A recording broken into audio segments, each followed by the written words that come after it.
sa tanan, magpabilin nga magkahiusa, kadaugan sa tanan.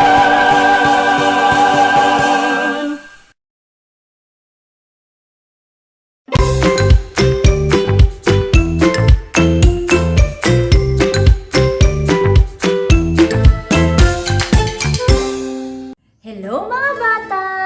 Kumusta? Welcome sa atong klase sa kindergarten dinhi sa telebisyon. Mga bata, karong adlaw aduna na usab kitay bag-o nga leksyon. Andam na ba mo nga magkat-on mga bata? Ali na, magkat-on na ta. Karong buntaga, magkat-on kita bahin sa pagpakita o paghigugma sa mga membro sa pamilya o sa mga mas magulang nimo. Pinaagi sa hustong pagsunod sa mga sugo o hangyo o sa pag-amin o paghalo. Karon mga bata, na ako'y ipakita nga video. Ato kining tan-awon o paminawon.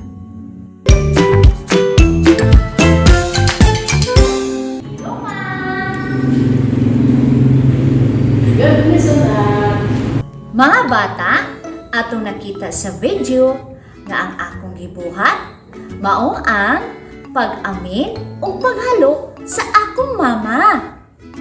Ako kining gibuhat mga bata sa dili pa ko mulakaw o inig-abot nako sa balay.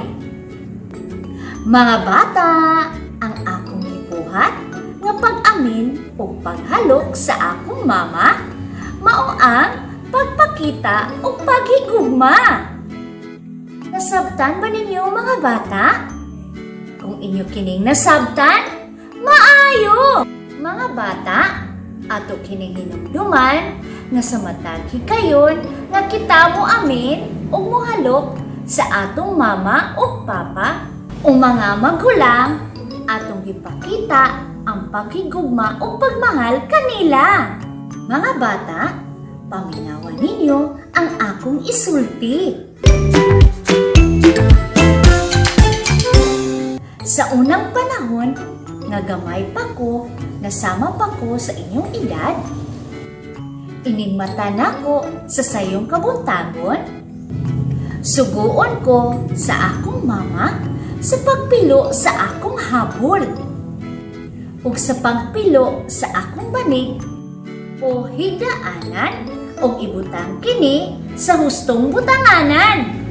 Sa matag higayon nga isugo ni sa akong mama, ako dayong tumanon ang iyang sugo. Ang akong gibuhat nga pagtuman sa iyang sugo maong pagpakita o paghigugma sa membro sa pamilya o sa mas magulang nako. Nasabtan ba ninyo mga bata? Kung inyo kining nasabtan, very good!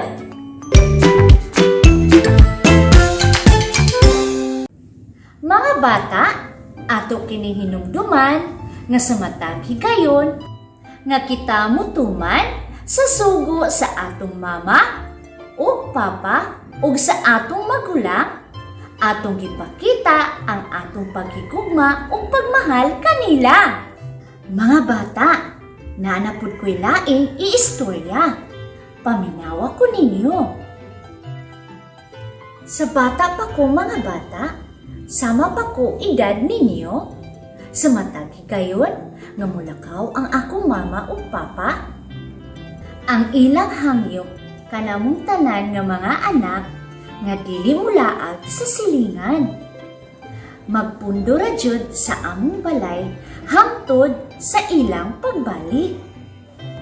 Among gituman ang ilang hangyo nga dili mulaag ug magpundo ra jud sa balay.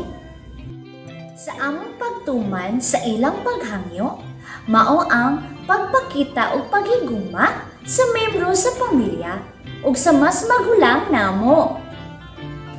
Nasabtan ba ninyo mga bata? Kung inyo na kining nasabtan, maayo!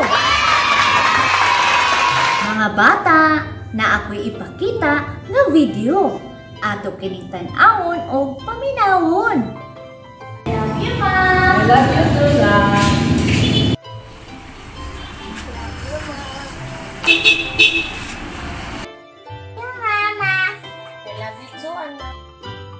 Atong nakita sa video mga bata nga ako, kauban sa kindergarten learners, nagbuhat sa pag-amin o paghalok sa among mga ginikanan.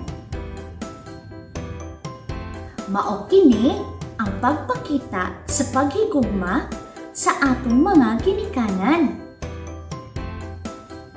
Mga bata, naa na pud ko'y laing ipakita nga video ato kining tan-awon o paminawon.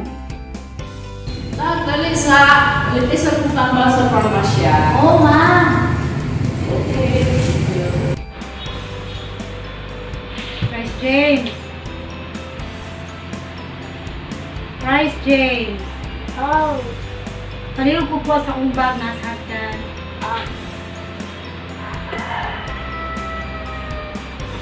Salamat, Lo. wala isa pa yan, Ma. Mga bata, atong nakita sa video nga kami mintuman sa sugo sa among mama o papa.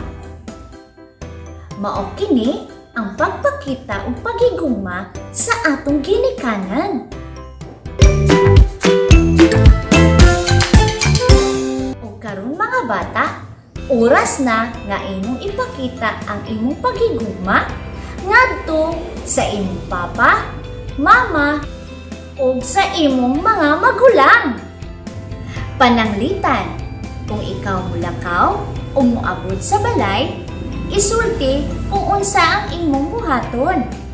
Ngadto sa imong papa o mama o sa bisan kinsa nga imong kauban sa balay karon.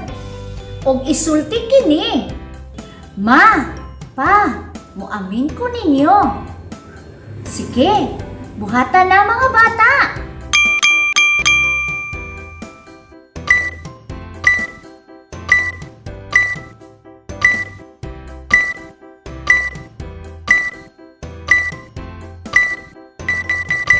Nabuhat na ba ninyo mga bata? Kung inyo na kining nabuhat, maayo! Karon mga bata, kung ikaw suguon sa imong papa o mama o sa imong mga magulang, isulti ang imong buhaton o ikaw mo ingon. Kung ako, suguon sa akong mama o papa o sa akong mga igsuon, musunod dayon ko sa ilang mga sugo.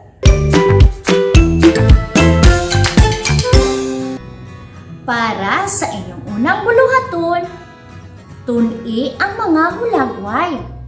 Ilha kung asa ni ini ang nagpakita o paghigugma sa pamilya. Kolore o pula ang kasing-kasing nga ana atapad sa kahon. Kung kini nagpakita o paghigugma sa pamilya. O kolore o asul ang hulagway kung wala kini nagpakita o paghigugma. Akong usbon mga bata, tun-i ang mga hulagway. Ilha kung asa ni ini ang nagpakita o paghigugma sa pamilya. Kolore o pula ang kasing-kasing nga ana atapad sa kahon. Kung kini nagpakita o paghigugma sa pamilya. O kolore o asul ang hulagway kung wala kini nagpakita o paghigugma. Alang sa inyong dugang nga buluhaton, ilha ang mga hulagway nga anaa sa ubos. Kung asa ang nagpakita og paghigugma o kolore kini. Akong usbon mga bata, ilha ang mga hulagway nga anaa sa ubos. Kung asa ang nagpakita og paghigugma o kolore kini.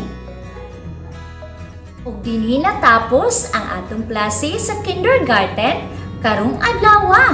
Hangtod sa sunod higayon. Daghang salamat mga bata. Bye-bye.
Maayong adlaw mga bata.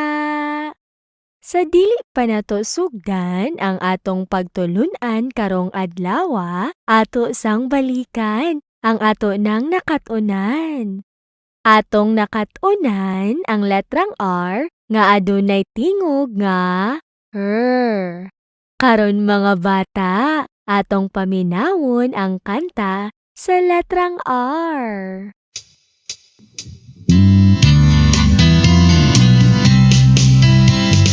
Magbasa na kita sa dakong letrang R.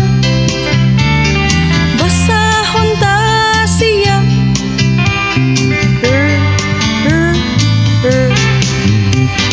Magbasa na kita sa gamayng letrang R.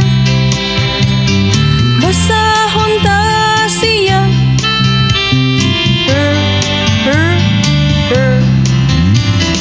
R sama sa rektangulo, regalo, relo o radyo. R sama sa rulita, rosas, rehas o reyna. Magbasa na kita sa dakong letrang R. Basahon ta siya.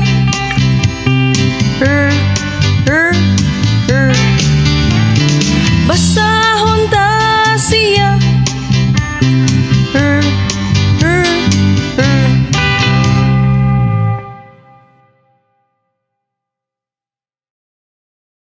Mga bata, balika paglitok ang ngalan sa letrang R. Kung ang inyong gisulti mao ang letrang R. Sakto mga bata!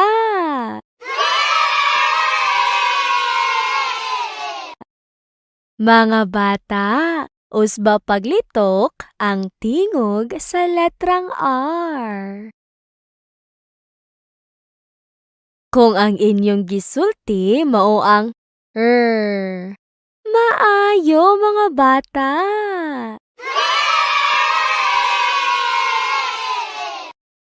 Karon mga bata, ato nang sugdan ang atong pagtulunan karong adlaw. Kini mahitungod sa letrang W. Andama og paklia ang inyong self-learning materials, page 37. Diha inyong makita ang letrang W.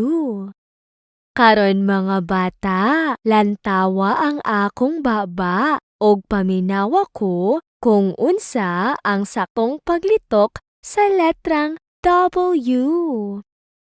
W. Akong usbon mga bata. W. Karon mga bata, tudlua ang unang linya ug magdungan kita sa paglitok sa dakong letrang W. W. Atong usbon mga bata. W. Balikon nato mga bata. W. Usbon ta sa makausa mga bata. W.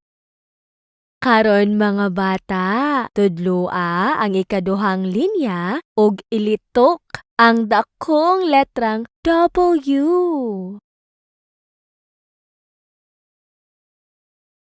Balikan ninyo paglitok mga bata.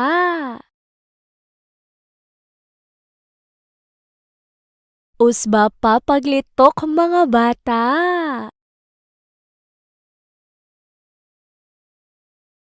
Balika pa sa makausa mga bata. Kung ang inyong gisulti mao ang letrang W. Sakto mga bata!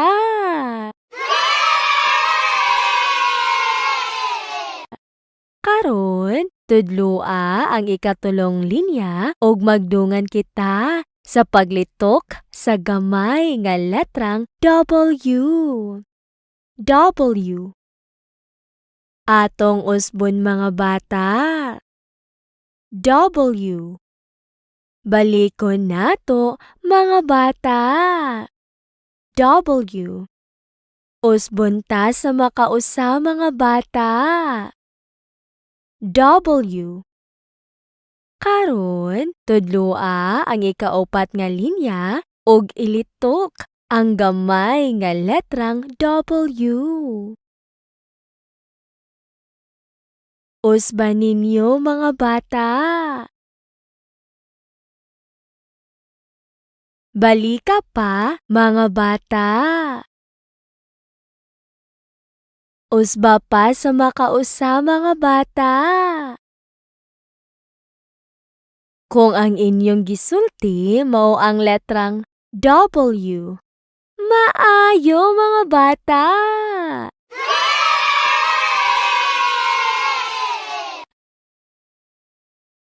Karon mga bata, lantawa ang posisyon sa baba sa hulagway nga inyong makita tapad sa letrang W. Paminawa og sundog ako ninyo kung unsa ang tingog sa letrang W. Akong usbon mga bata. Karon mga bata, tudloa ang unang linya ug magdungan kita sa paglitok sa tingog sa dakong letrang W. Atong usbon paglitok mga bata. Balikon nato mga bata. Usbon ta sa makausa mga bata. Karon mga bata, tudloa pagbalik ang unang linya ug ilitok ang tingog sa dakong letrang W. Usban ninyo paglitok mga bata.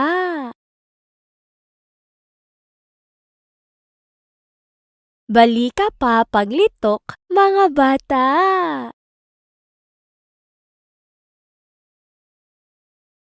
Usba pa sa makausa mga bata.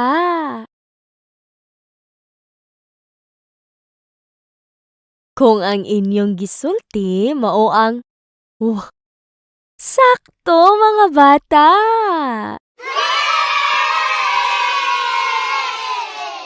Karon mga bata, tudloa ang ikaduhang linya ug ilitok ang tingog sa dakong letrang W. Balikan ninyo paglitok mga bata.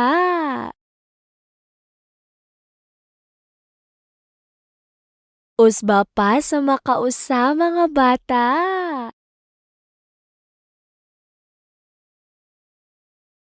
Balika pa mga bata.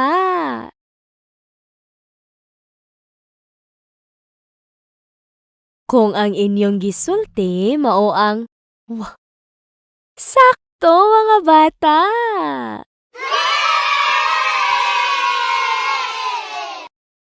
Karon, tudloa ang ikatulong linya ug magdungan kita sa paglitok sa tingog sa gamay nga letrang W. Atong usbon paglitok mga bata. Balikon ta sa makausa mga bata. Usbon na pod nato paglitok mga bata. Karon mga bata, tudloa pagbalik ang ikatulong linya ug ilitok ang tingog sa letrang W. Balikan ninyo paglitok mga bata.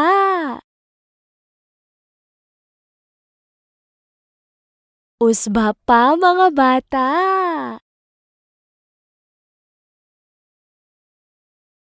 Balika pa sa makausa mga bata. Kung ang inyong gisulti mao ang maayo mga bata.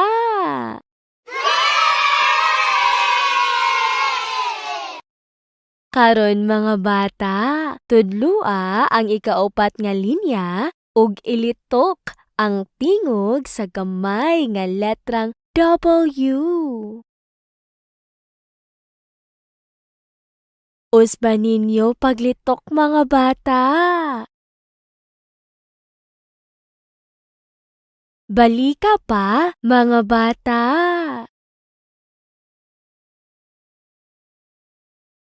Balika pa sa makausa mga bata. Kung ang inyong gisulti mao ang maayo mga bata.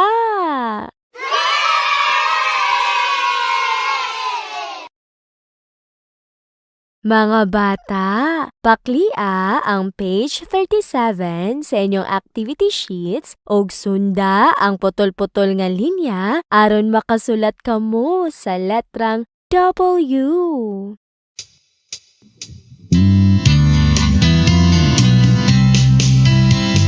Magbasa na kita sa letrang W.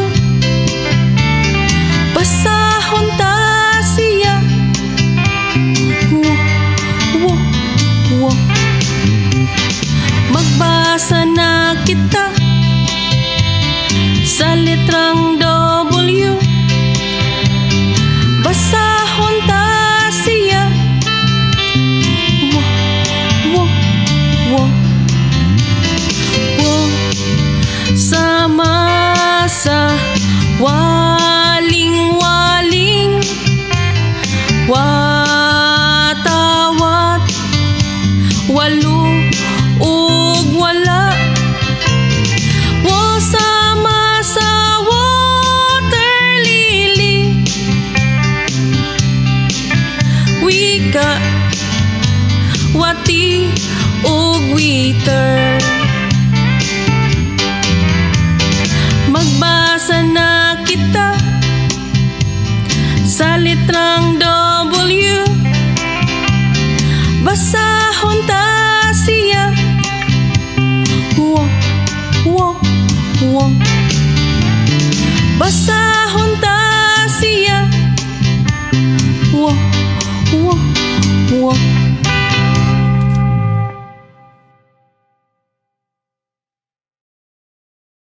Mga bata, samtang nagsulat kamo sa inyong activity sheets, paminawa ang kanta sa letrang W. Mga bata, samtang nagsulat kamo sa inyong activity sheets, paminawa ko kung unsaon ako pagbasa ang ngalan sa mga hulagway nga makita sa ubos sa inyong self-learning materials. Ang unang hulagway mao ang walo. Walo. Ang ikaduha nga hulagway mao ang wati. Wati. Ang ikatulo nga hulagway nagpakita sa wasay. Wasay. Og dinhi natapos ang atong pagtulunan karong adlaw. Hantod sa sunod nga higayon mga bata. Daghang salamat. Enjoy!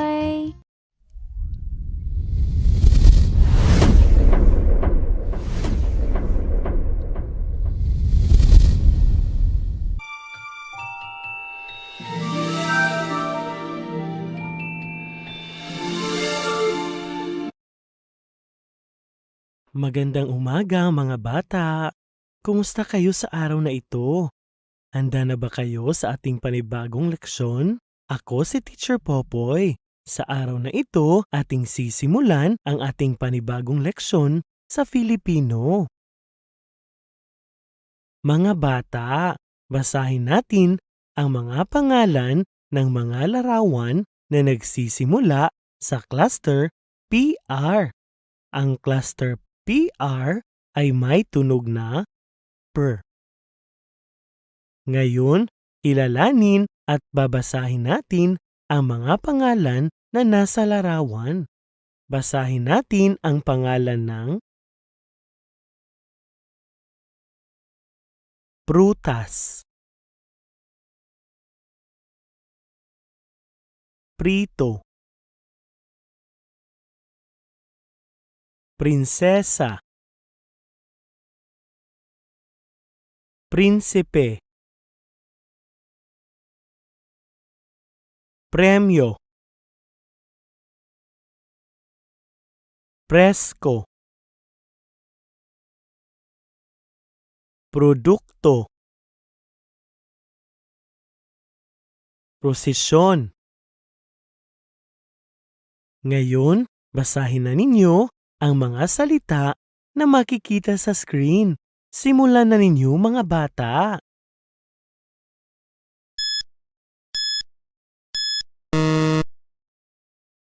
Kung ang salita ay binasa ninyo na prutas, tama mga bata.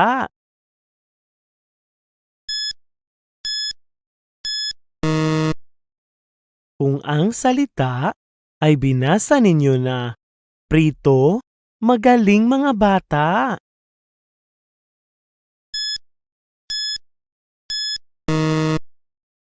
Kung ang salita ay binasa ninyo na prinsesa, tama mga bata.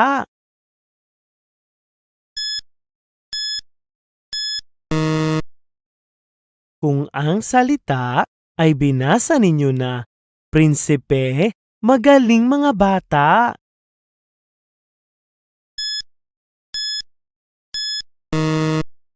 Kung ang salita ay binasa ninyo na premyo, tama mga bata.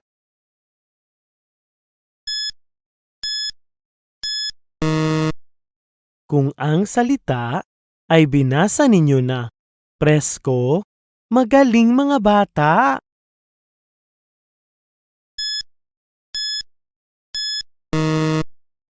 Kung ang salita ay binasa ninyo na produkto, tama mga bata.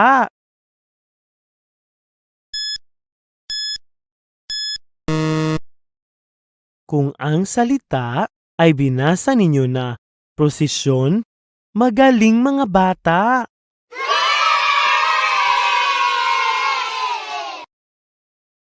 Ngayon, basahin na ninyo ang mga parirala na may mga salitang nagsisimula sa cluster PR na may tunog na per.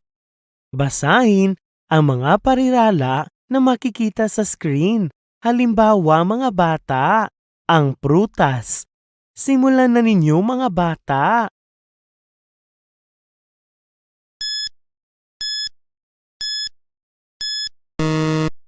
Kung ang parirala ay binasa ninyo na ang prito, magaling mga bata.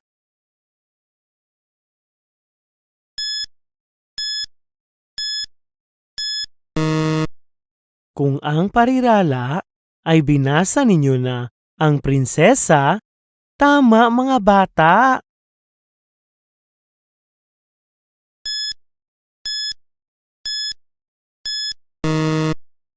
Kung ang parirala ay binasa ninyo na ang prinsipe, magaling mga bata.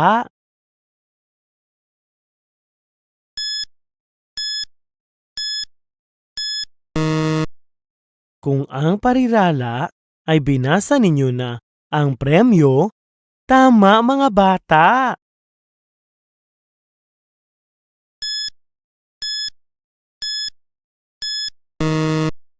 Kung ang parirala ay binasa ninyo na ang presko, magaling mga bata.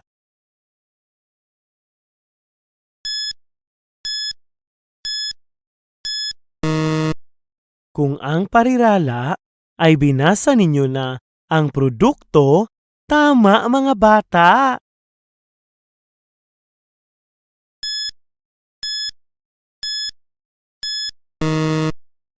Kung ang parirala ay binasa ninyo na ang prosesyon, magaling mga bata. Ngayon mga bata, basahin na ninyo ang mga parirala na inyong makikita sa screen. Simulan na ninyo mga bata.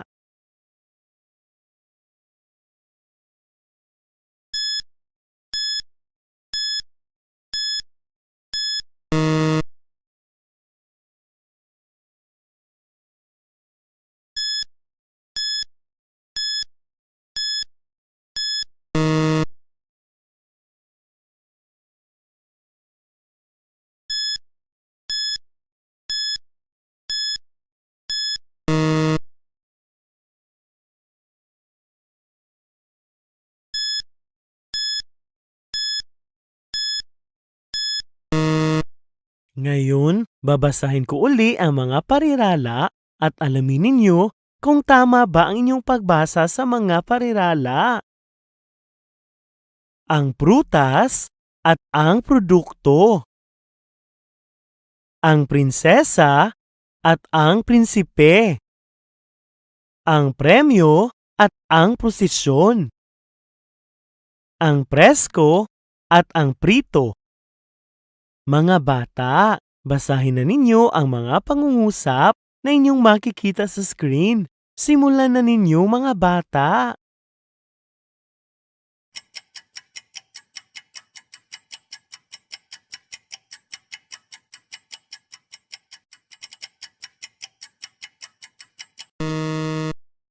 Kung ang pangungusap ay binasa ninyo na ang prutas ay presko, tama!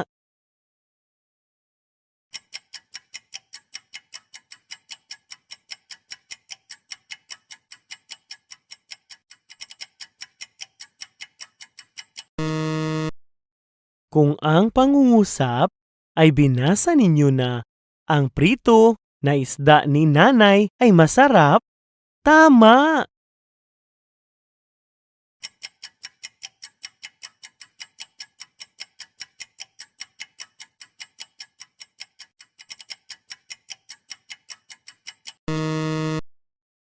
Kung ang pangungusap ay binasa ninyo na kami ay may premyo sa aming laro, tama!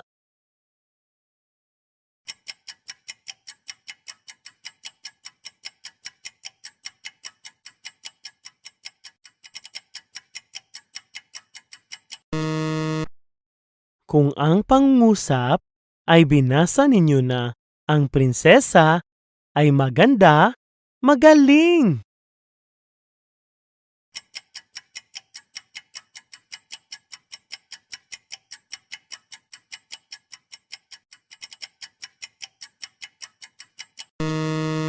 Kung ang pangungusap ay binasa ninyo na ang prinsipe ay mabait, magaling! Ngayon mga bata, basahin na ninyo ang isang tula na inyong makikita sa screen na pinamagatang ang prutas. Simulan na ninyo mga bata.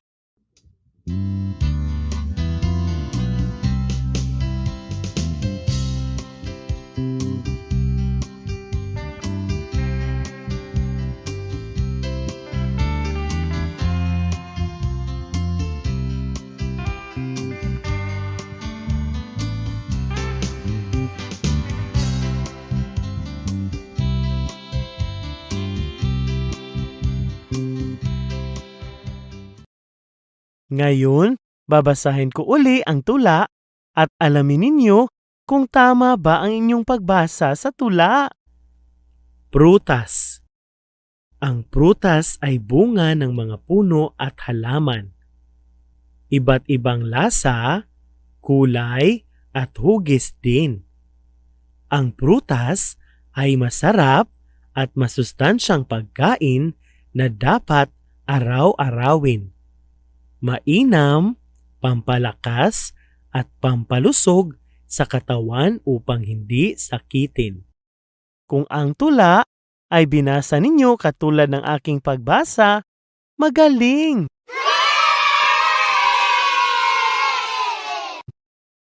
Para sa inyong gawain, mga bata, tingnan ang ibabang bahagi ng tula na inyong binasa at sagutin ang mga tanong na inyong makikita. At dito nagtatapos ang ating leksyon. Hanggang sa muli mga bata. Sana'y may natutunan kayo sa araw na ito. Enjoy!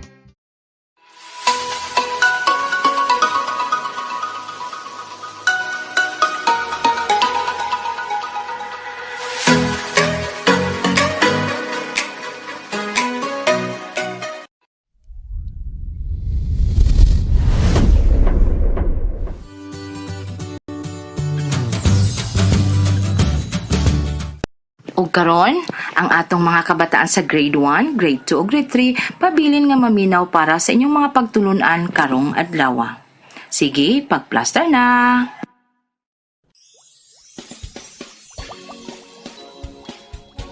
Para sa mga bata sa grade 3 science. Mga bata, atong paminawon ang segment ug atong sayran kung unsa ang nabantayan ni Piping sa mga parte sa lawas ni Unico ug sa ubang hayop nga nangaon kilid sa suba.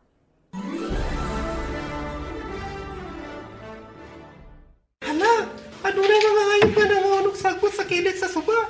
Kaya naka nila Unico? Oo, Piping. Sila ang aking mga kasamahan. Na ako'y nabantayan sa ilang mga party sa lawas. Ikaw, o saray sungay. Unya ang imong mga kauban, adunay duha ka sungay. Atong nabati nga nabantayan ni Piping nga si Unico adunay usa ka sungay, samtang ang iyang mga kauban adunay duha ka sungay. Ato na pong paminawon og balik ang segment ug atong ilhon kung unsa nga hayop si Unico ug ang mga parte sa iyang lawas. Ako si Unico. Isa akong unicorn. Para akong kabayo. Isa lang ang aking sungay. 4 ang aking mga paa. May bibig, 2 mata, 2 tenga, may balahibo sa leeg, at may torso sa likod. At meron din akong buntot.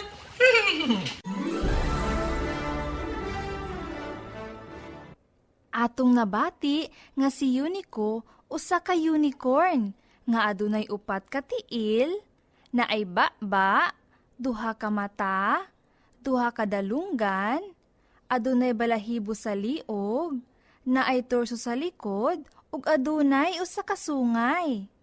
Ang matag parte sa lawas ni Unico adunay gimbuhaton. Sama sa iyang tiil nga iyang gigamit sa pagbaklay, ang iyang baba iyang gigamit sa pagkaon, aduna usab siya'y 2 ka mata aron siya makakita.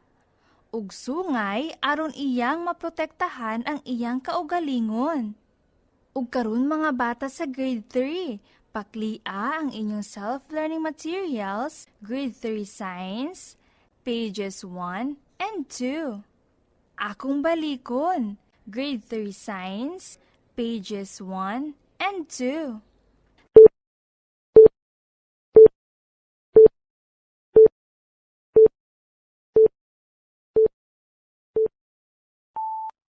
Mga bata, ang mga hayop adunay nagkalain-laing parte sa lawas, sama sa sungay, baba, mata, ilong, ug uban pa.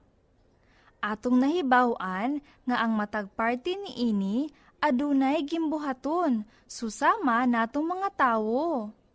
Karon mga bata, adto na kita sa inyong pananglitan. Diha sa inyong self-learning material, inyong makita ang hulagway sa usa ka kabaw. Sa maong hulagway, inyong makita nga ang kabaw adunay 4 ka tiil. Ang tiil sa kabaw gigamit sa pagbaklay. Aduna usab kini baba nga gigamit sa pagkaon. ilo nga gigamit sa paginhawa ug pagsimhot. Duha ka mata nga gigamit aron makakita. Duha ka dalunggan aron makadungog. Adunay ikog nga gigamit sa pagbugaw sa mga insekto, sama sa mga langaw ug uban pang mamaak na mga insekto ug adunay duha ka sungay aron iyang maprotektahan ang iyang kaugalingon. Adto na kita sa inyong buluhaton. Ilha ug isulat sa linya ang ngalan sa parte sa hayop nga gilinginan sa column A. Ug ilha ang gamit ni ini pinaagi sa pagkonekta sa hulagway sa column A ngadto sa column B gamit ang linya. Sulayin ninyo mga bata!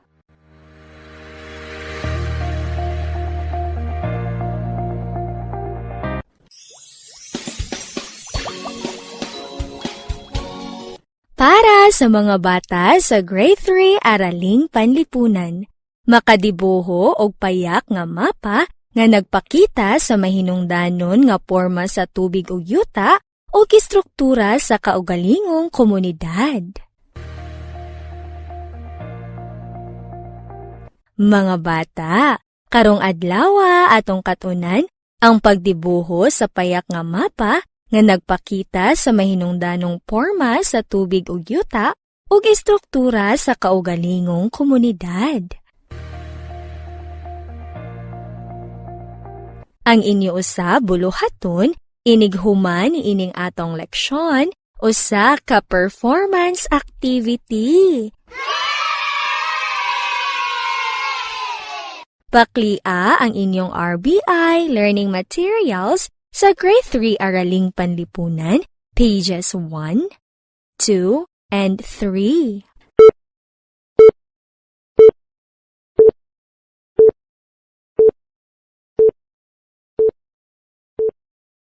Mga bata, ang mapa gitawag nga larawan o representasyon sa usa ka lugar.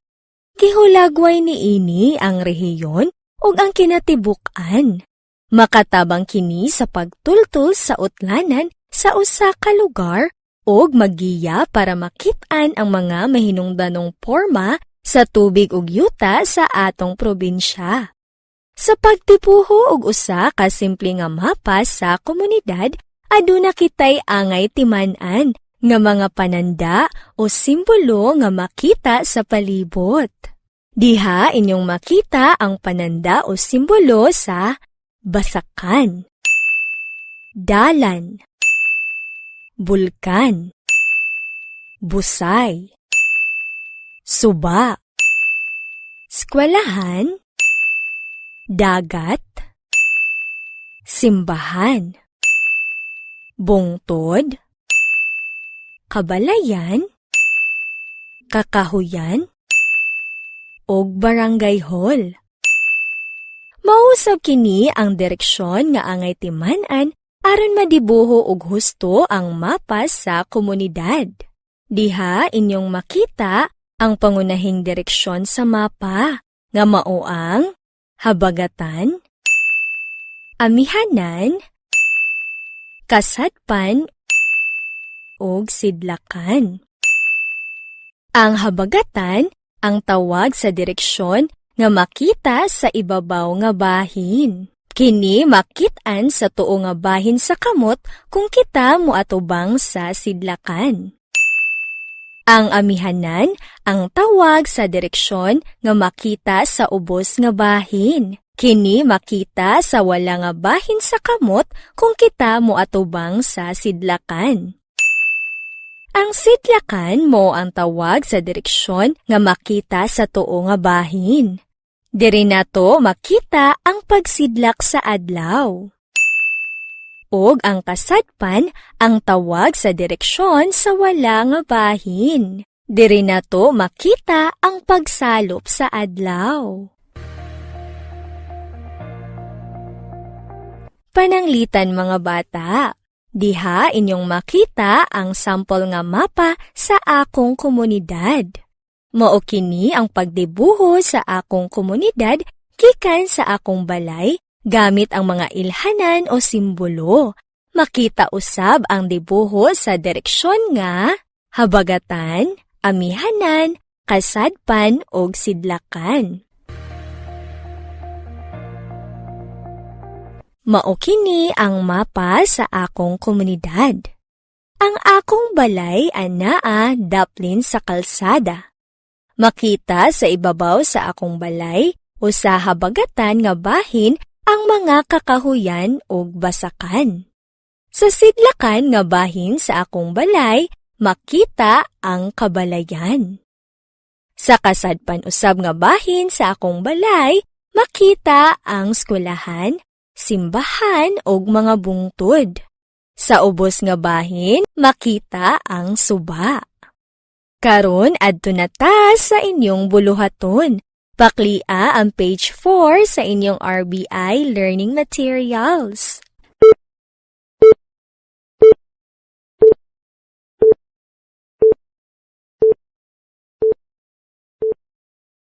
Idibuho sa sulod sa kahon ang mapa sa imong komunidad gikan sa gikahimutangan sa inyong balay gamit ang mga ilhanan o simbolo nga anaa makita sa una nga bahin niining RBI Learning Materials.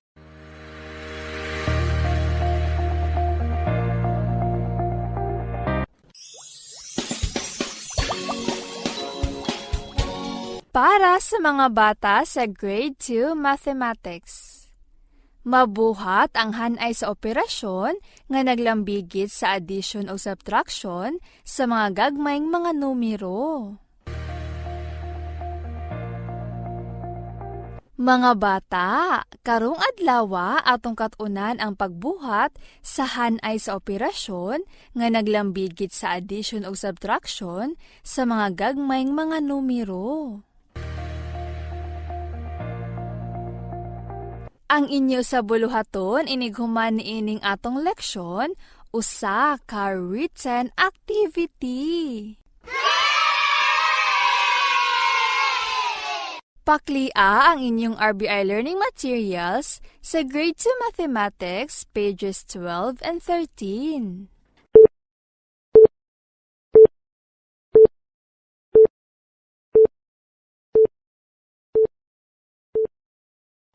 Mga bata, ang order of operations mao kini ang basihan sa husto nga hanay aron makwenta og husto ang ekspresyon sa matematika nga adunay nagkalain-lain nga operations.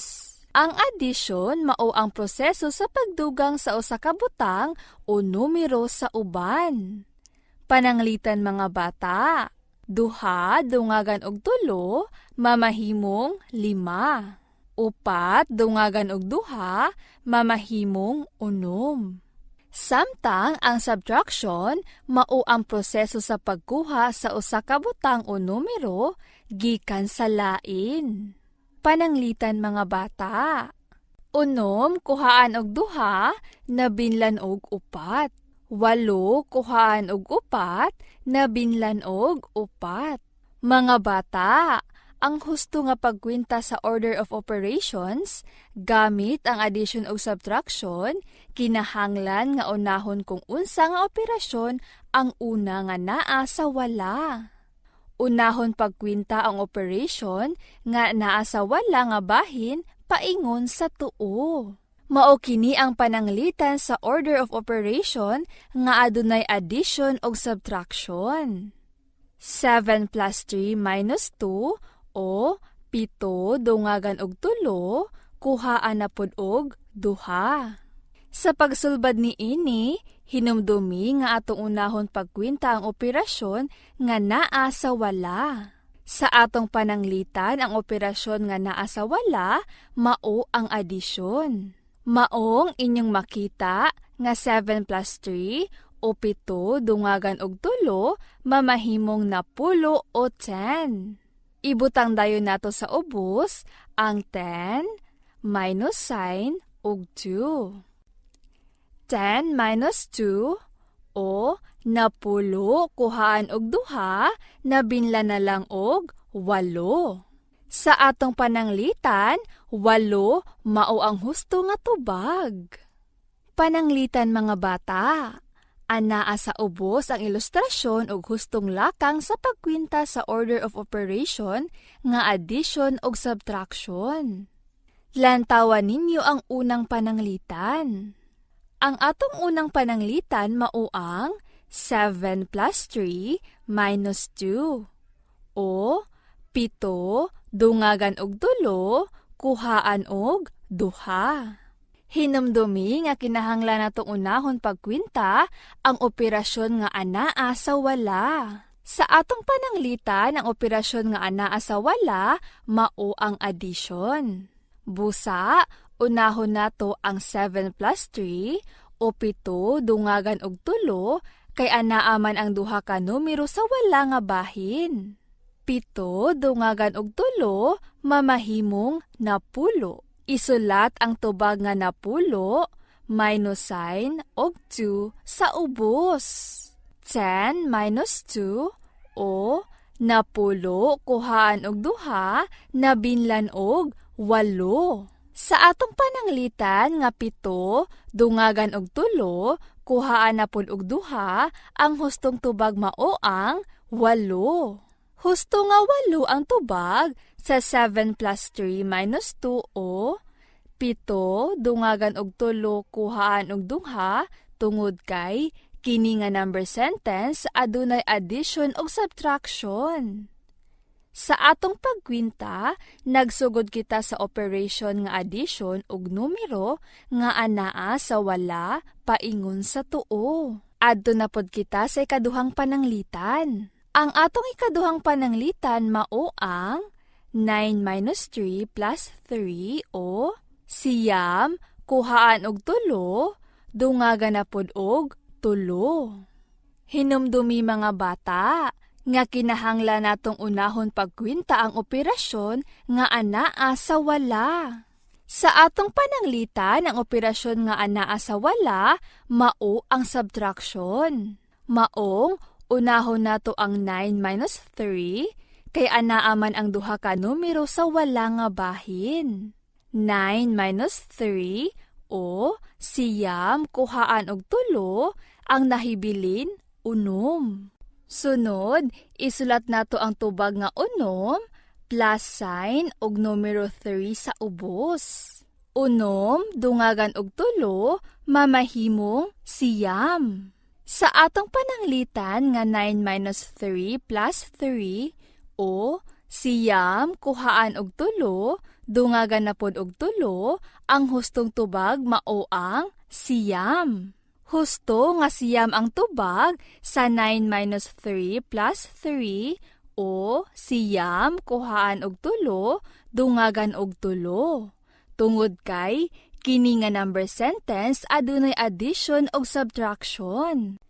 Sa atong pagkwinta, nagsugod kita sa operation nga subtraction ug numero nga anaa sa wala paingon sa tuo. Karon mga bata, para sa inyong buluhaton, paklia ang page 14 sa inyong RBI Learning Materials.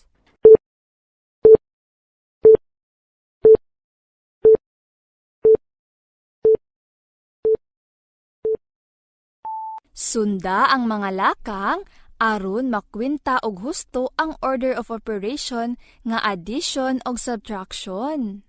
Isulat ang mga tubag sa mga bakanting kahon sa matag lakang. Sunda ang pananglitan sa number 1.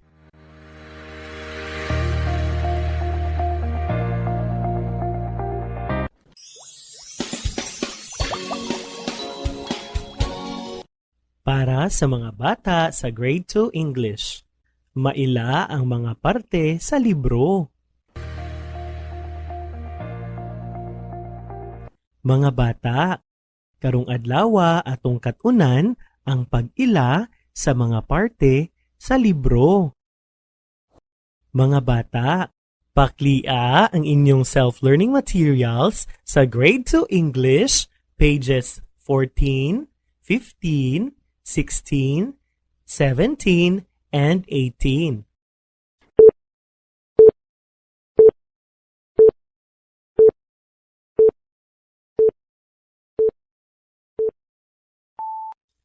Mga bata, it is very important to know the parts of a book. It helps learners or readers familiarize where to find the information they are really looking for. A book has beginning parts. These are the front cover, title page, copyright page, preface, and table of contents. It has also a body which covers the main content of a book. The ending parts of a book include the glossary and index. In your self-learning material, you can see the illustrations and the meaning of each part of the book. The front cover tells the title, author or authors, and illustrator or illustrators. It also protects the inside pages of a book. The title page gives the full title of a book, the publisher, and the author or authors. Copyright page provides information of the name of the writers, the publisher, the date, and the place of printing. The preface is a short message from the writer or writers. It also tells the whole part of a book. The table of contents is a list of units, title, and pages. The body is the inside pages of a book or the main content of a book. The glossary is like a little dictionary. It lists words alphabetically with their meanings. Finally, index is an alphabetical list of names, topics, and others with page reference. For example, it gives the title and author or authors of the book.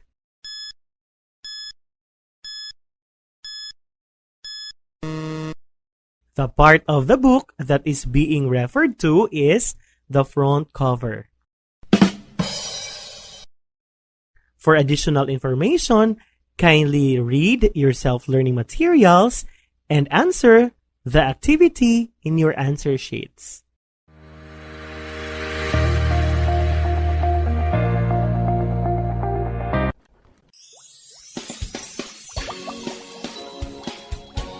Para sa mga bata sa Grade 1 ESP, maipakita ang gugma alang sa pamilya o mga silingan sa tanan nga panahon, labi na sa panahon nga gikinahanglan.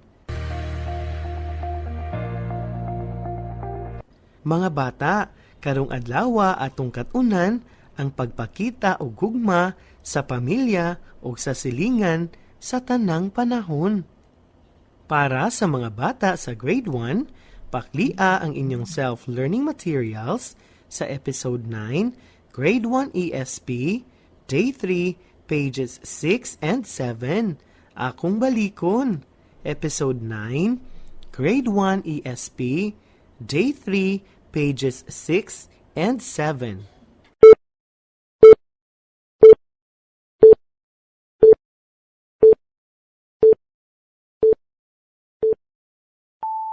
Mga bata, usa ka kinaiya natong mga Pilipino ang pag-alima o pag-atiman sa atong pamilya, ilabi na sa mga tawong nanginahanglan sa atong tabang. ang pagpakabana sa atong isig katawo maoy usa ka timaan sa paghigugma ug pagpangilabot. Pananglitan mga bata, ang pagtabang sa papa ni Piping ug Trining sa pagpatabok sa tigulang sa kalsada maoy usa ka pananglitan sa pagpakabana sa atong isig katawo. Adto na kita sa atong buluhaton. Tanawa ang mga hulagway. Kolore ang kahon og pula kung ang hulagway nagpakita og pagpakabana sa mga tawo nga sakop sa pamilya og sa iyang isig katawo. Kolore usab og itom kung wala. Pananglitan sa number 1. Diha, inyong makita sa inyong self-learning material ang hulagway sa usa ka batang lalaki nga nagsakit ug ang iyang mama nga nag-atiman pinaagi sa paghatag og tambal aron maulian sa sakit ang maong bata. Inyong makita nga akong gikoloran og pula ang kahon tungod kay ang maong hulagway nagpakita kini og pagpakabana sa sakop sa pamilya ug sa isig katawo. Adto na kita sa number 2. Inyong makita sa hulagway ang batang lalaki nga nagdala og tubig para ipainom sa iyang lolo. Unsa man ang gipakita sa maong hulagway? Kung ang hulagway nagpakita og pagpakabana sa mga tawo nga sakop sa pamilya og isig katawo, kolore og pula ang kahon. Kolore usab og itom kun wala.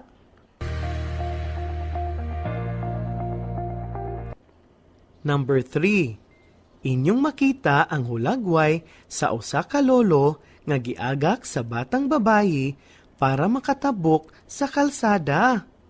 Unsa man ang gipakita sa maong hulagway? Kung ang hulagway nagpakita og pagpakabana sa mga tawo nga sakop sa pamilya og isig katawo, kolori og pula ang kahon. Kolori usab og itom kun wala.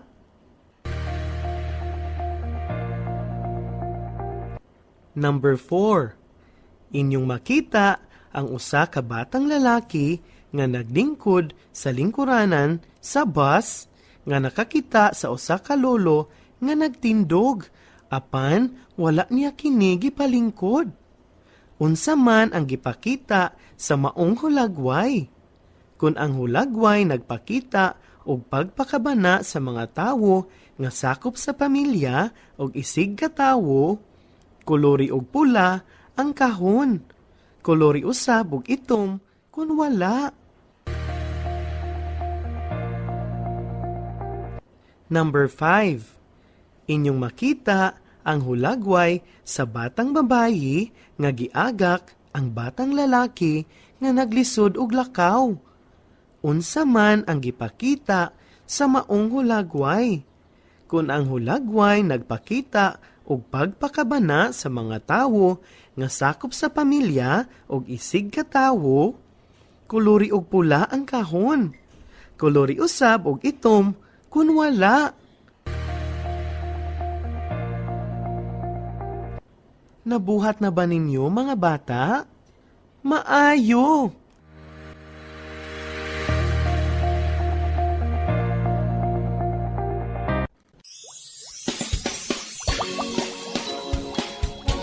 Para sa mga bata sa Grade 1 Filipino, magamit og sakto ang pangalan sa paghatag og pangalan sa tawo, hayop, butang, lugar ug panghitabo.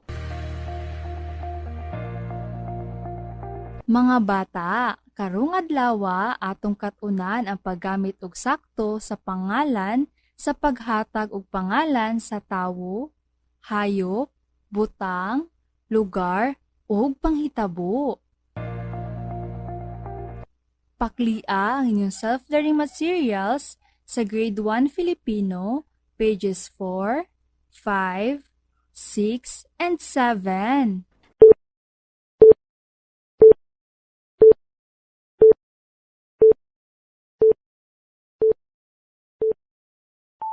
Mga bata, tinatawag na pangalan ang mga salitang tumutukoy sa ngalan ng tao, bagay, hayop, lugar, at pangyayari. Halimbawa mga bata, inyong makikita sa iyong self-learning materials ang larawan ng bata at karpintero. Bata at karpintero ay halimbawa ng pangalan na tumutukoy sa ngalan ng tao. Inyo ring makikita sa iyong self-learning materials ang larawan ng telepono at medyas. Telepono at medyas ay halimbawa ng pangalan na tumutukoy sa ngalan ng bagay. Ngayon mga bata, para sa karagdagang impormasyon, basahin ang inyong self-learning materials at basahin at gawin ang mga gawain sa inyong activity sheets.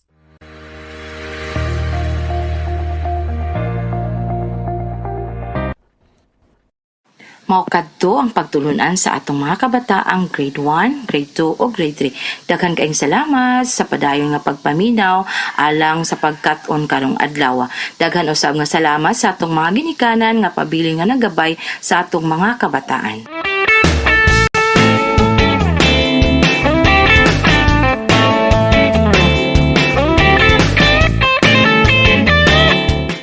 Ug karon ang atong mga kabataan sa grade 4, grade 5 and grade 6 magplaster na para sa inyong mga pagtulunan karong adlaw.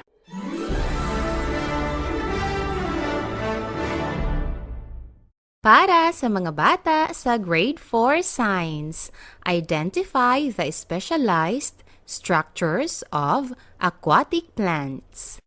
Mga bata, today we will identify the specialized structures of aquatic plants. Pakinggan natin ang segment kung saan naligo ang magkapatid sa dagat.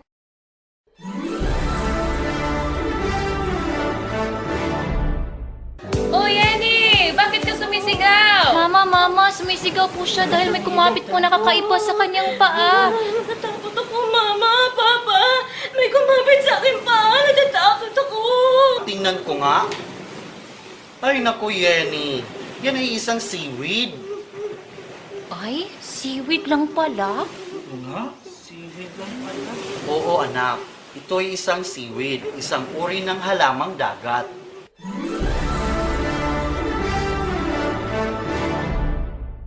Ating napakinggan na may kumapit na halaman sa paa ni Yenny.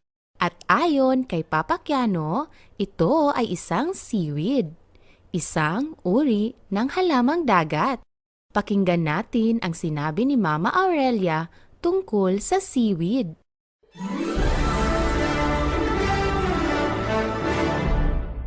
Ang seaweed na kumapit sa binti ni Yenny ay halimbawa ng halamang dagat. Mayroon pang ibang uri ng seaweed na pwede rin nating kainin. Alam ko yan. Yan ay tinatawag na guso. Masarap yan. At saka, isa din yung sangkap sa paggawa ng plastic. At ang halamang dagat ay nagsisilbing proteksyon sa mga isda. Ah, ganun po ba, Mama?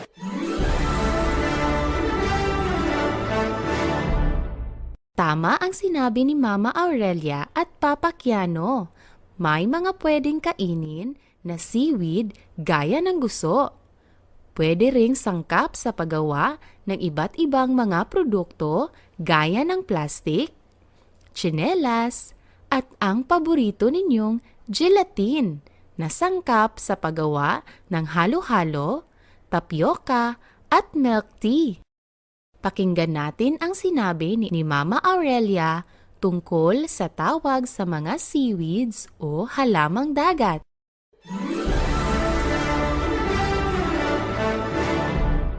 Ah, may halaman palang nabubuhay sa dagat, Mama?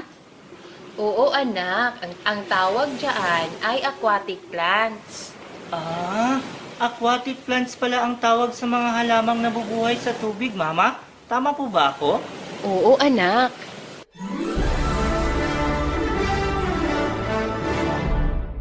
Tama si Mama Aurelia. Aquatic plants ang tawag sa mga halamang nabubuhay sa dagat, gaya ng seaweeds. Ang mga aquatic plants ay mga halaman na nabubuhay sa aquatic environments o matubig na paligid, salt water and fresh water. Mga bata, kung malapit kayo sa dagat, ilog o sapa, ang mga halaman na inyong makikita sa ibabaw o ilalim niyan ay halimbawa ng mga aquatic plants. Mga bata, in your self-learning materials, Episode 7, Grade 4, Science Day 3, page 6 and 7, you can see some key points to remember in identifying the specialized structure of aquatic plants. Aquatic plants are plants that grow on water. They are also referred as hydrophytes. Aquatic plants are classified as floating, submerged, or emerged plants. Floating plants can be rooted or not rooted at the water's bottom, and the leaves and flowers float and free to move on the water's surface.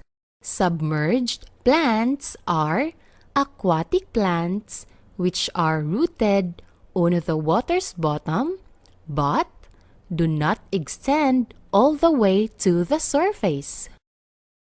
Emerged plants are rooted on the water's bottom and extend their leaves and stem to the surface. Examples of aquatic plants that are classified as floating plants with its specialized structures are water lily. Water lily leaves are thick and buoyant that absorb sunlight. The leaves are wide and flat that help distribute weight over a large area, thus helping them float. Lotus plants have self-cleaning ability.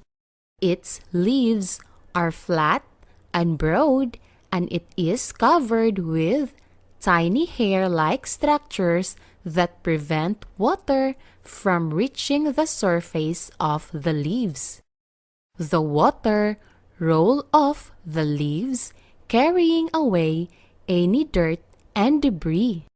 Hyacinths have long roots that absorb impurities and can lock up floating particles from the water, thereby purifying the water. It has soft stalks like a bladder, and this allows it to float on the water easily. Water lettuce has an overlapping, fluted, velvety, soft green leaves covered with water-repellent hairs. The long feathery roots make great shelter for young fish and other wildlife. Duckweed is very small, light green, free-floating, seed-bearing plant. These plants have a simple structure lacking an obvious stem or leaves. But these tiny plants provide cover for young fish of many aquatic species. Also, it is used for water treatment to capture toxins and for odor control. Mga bata, for your activity, you are going to identify the specialized structures of aquatic plants by choosing the characteristics of the aquatic plants found in the box. Write your answer on the space provided. Example: in activity number 1, you can see a picture of a duckweed. A while ago, we discussed that the specialized structure of a duckweed is that it is very small, light green, free-floating, seed-bearing plant. These plants have a simple structure lacking an obvious stem or leaves. But these tiny plants provide cover for young fish of many aquatic species. Also, it is used for water treatment to capture toxins and for odor control. Now, you are going to write that identified specialized structure of duckweed on the space provided. Ngayon mga bata, oras na para gawin ninyo ang inyong gawain.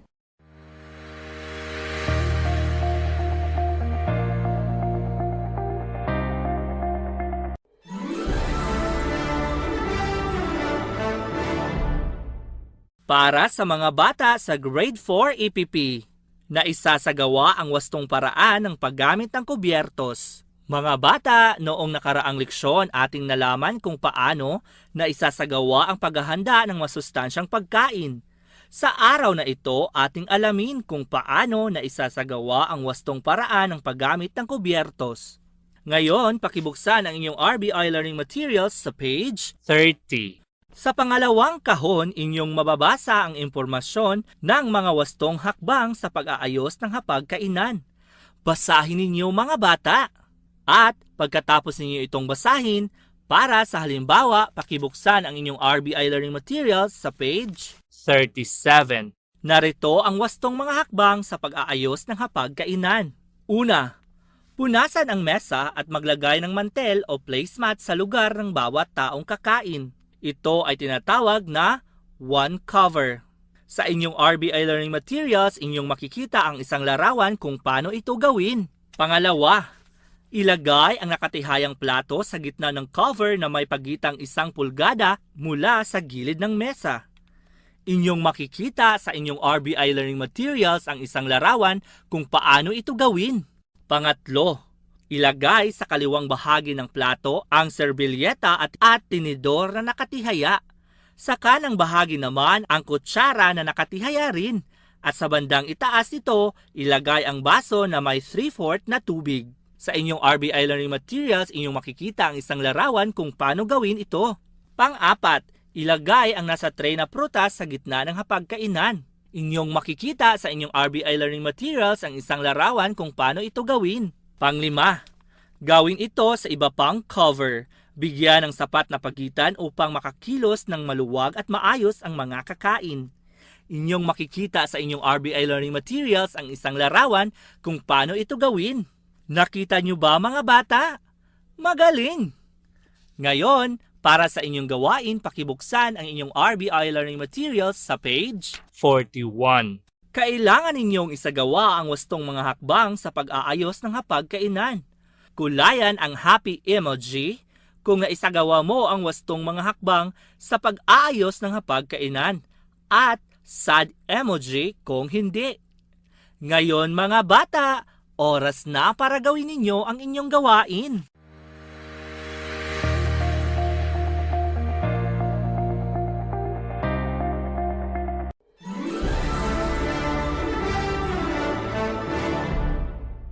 Para sa mga bata sa Grade 5 Science, describe the different modes of reproduction in flowering and non-flowering plants such as moss, fern, mango, and others.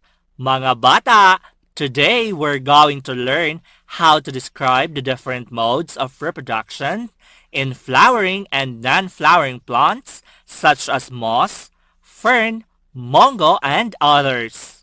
At the end of this lesson, you're going to answer a performance activity. Now, kindly open your RBI Learning Materials on page 46. You can see and read in the information that plants carry out reproduction in different ways such as from seeds, spores, and other plant parts. Plants can be divided into two groups, Number 1. Flowering plants are plants that at some point during its life cycle produces a flower. Number 2. Non-flowering plants are plants that do not use flowers to reproduce. Reproduction is one of the most important life processes, which ensures the continuation of similar kinds of individuals generation after generation. Modes of reproduction in flowering and non-flowering plants. Number 1. Sexual reproduction takes place when flowers reproduce seeds. It occurs through pollination and fertilization that leads to the production of new seeds. Number 2. Asexual reproduction is producing new plants through other plant parts and no sex cells are involved. Non-flowering plants do not have flowers, so they do not produce seeds. For example, let us describe the different modes of reproduction in flowering and non-flowering plants. Letter A. Flowering plant. Below you can see a picture of a flower and its parts are labeled. Now, I will read the information inside the box. Sexual reproduction is the production of new offspring by the fusion of gametes, pollen, and ovum from the parent or parents. It happens to flowering plants. Reproduction in flowering plants involves processes called pollination and fertilization. Pollination is a process of transferring the pollen grains from the anther to the stigma, part of a pistil of a flower. When the pollen reaches the pistil, the pollen needs to fertilize an egg inside the stigma. Fertilization is defined as the fusion of male gametes or the pollen and female gametes or the ovum to form a zygote. A zygote transforms into an embryo and eventually becomes a seed. The seed then germinates into a new plant. Now, to describe the mode of reproduction of a flowering plant, we are going to make an outline using keywords. The first keyword is sexual reproduction. The second keyword is reproduction of flowering plants. And the third keyword is processes involved in reproduction of flowering plants. A. Pollination. Pollen reaches the pistil. B. Fertilization. Zygote and seed. The outline above is based from the information. The information has keywords. These keywords are the important ideas in the information. The first keyword is based on the first sentence in the information. The second and third keywords support the main keyword. Then, let us make questions based from the outline above. The first question is, what is sexual reproduction? The second question is, what kind of reproduction happens to flowering plants? The third question is, what processes involved in reproduction of flowering plants? Under this question, we have sub-questions. A. What is pollination? What happens when pollen reaches the pistil? B. What is fertilization? What happens to the zygote? What happens to the seed? The questions are based on the keywords above. The first question is based from the first keyword. The second and third questions and its sub-questions are based from the second and third keywords and its sub-keywords in the outline. Now, let us answer the questions through the given information. First answer is, sexual reproduction is the production of new offspring by the fusion of gametes, pollen and ovum from the parent or parents? The second answer is the kind of reproduction happens to flowering plants is sexual reproduction. The third answer is the processes involved in reproduction of flowering plants are pollination and fertilization. And the answers to the sub-questions are the following. A. Pollination is process of transferring the pollen grains from the anther to the stigma, part of pistil of a flower. When pollen reaches the pistil, the pollen fertilizes an egg inside the stigma. Letter B. Fertilization is the fusion of male gametes, which is pollen, and female gametes, which is ovum, to form a zygote. The zygote transforms into an embryo and eventually becomes a seed. The seed germinates into a new plant. The first sentence is the answer to the first question, which is the key sentence or the topic sentence in the paragraph. The second and its sub-sentences are the answers to the second and its sub-questions. Also, these are the supporting details of the key sentence in the paragraph. Now, let us connect the answer to describe the mode of reproduction of flowers. The kind of reproduction happens to flowering plants is sexual reproduction. The processes involved in reproduction are pollination and fertilization. Pollination is process of transferring the pollen grains from the anther to the stigma, part of a pistil of a flower. When pollen reaches the pistil, the pollen fertilizes an egg inside the stigma. Fertilization is the fusion of male gametes, which is pollen, and female gamete, which is ovum, to form a zygote. The zygote transforms into an embryo and eventually becomes a seed. The seed germinates into a new plant. Nakuha niyo ba, mga bata? Magaling! Now, kindly read and study the remaining examples which are found in your RBI learning materials. After you read the next examples, kindly open your RBI learning materials on page 51. For your activity, you are going to read the information below and describe the mode of reproduction of plants. Now, it's time for you to do your activity.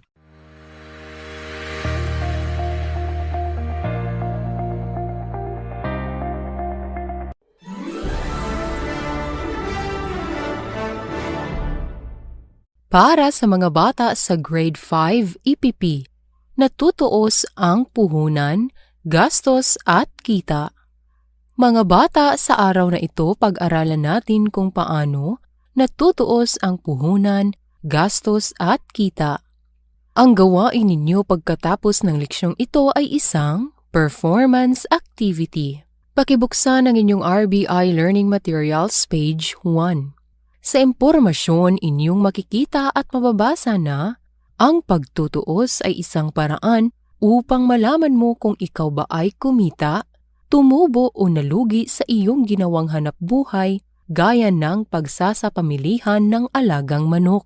Ang pagtutuos sa mga nagugol at napagbilhan ng produkto ay kailangang gawin upang malaman kung ito ba ay nakatulong sa pamumuhay ng mag-anak bilang dagdag kita. Ang puhunan ay tumutukoy sa mga ginasta bilang panimula sa isang negosyo.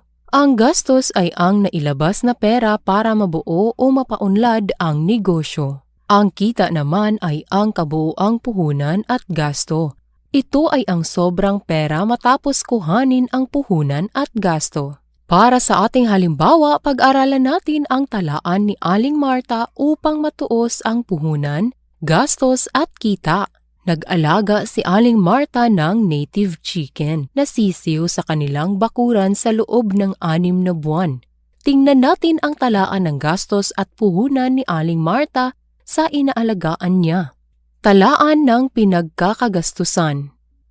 Paggawa ng kulungan, 1,000 piso. Halaga ng sisiw, 200 piso. Halaga ng panustos, 2,500 piso. Halaga ng serbisyo, 1,500 piso. Kabuuang halaga ng ginastos ay 5,200 piso. Pagpapaliwanag. Sa pagkuha ng kabuuang halaga ng gastos, idagdag ang paggawa ng matibay na kulungan, halaga ng sisiw, halaga ng panustos at halaga ng serbisyo na makikita sa talaan ng pinagkakagastusan. Sa pagpapagawa ng matibay na kulungan, gumastos si Aling Marta ng 1,000 piso. 200 piso naman sa binili niyang sisiw. 2,500 piso sa mga panustos nito sa loob ng 6 na buwan at 1,500 piso sa halaga ng serbisyo. Ngayon tingnan natin kung magkano ang tubo o kita ni Aling Marta.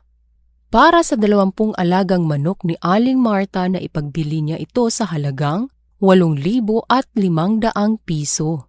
Tingnan at pag-aralang mabuti ang talahanayan na inyong makikita sa inyong RBI Learning Materials. Pagpapaliwanag. Ang 20 alagang manok ni Aling Marta ay naipagbili sa halagang 8,500 piso. Ito ay babawasan ng 5,200 piso sa kanyang mga ginastos. Ang magiging tubo o kita ni Aling Marta ay 3,300 piso. Ngayon, para sa inyong gawain, pakibuksan ang inyong RBI Learning Materials, page 3. Gumawa ng pagtutuos sa halaga ng ginastos at tubo o kita. Ngayon mga bata, oras na para gawin ninyo ang inyong gawain.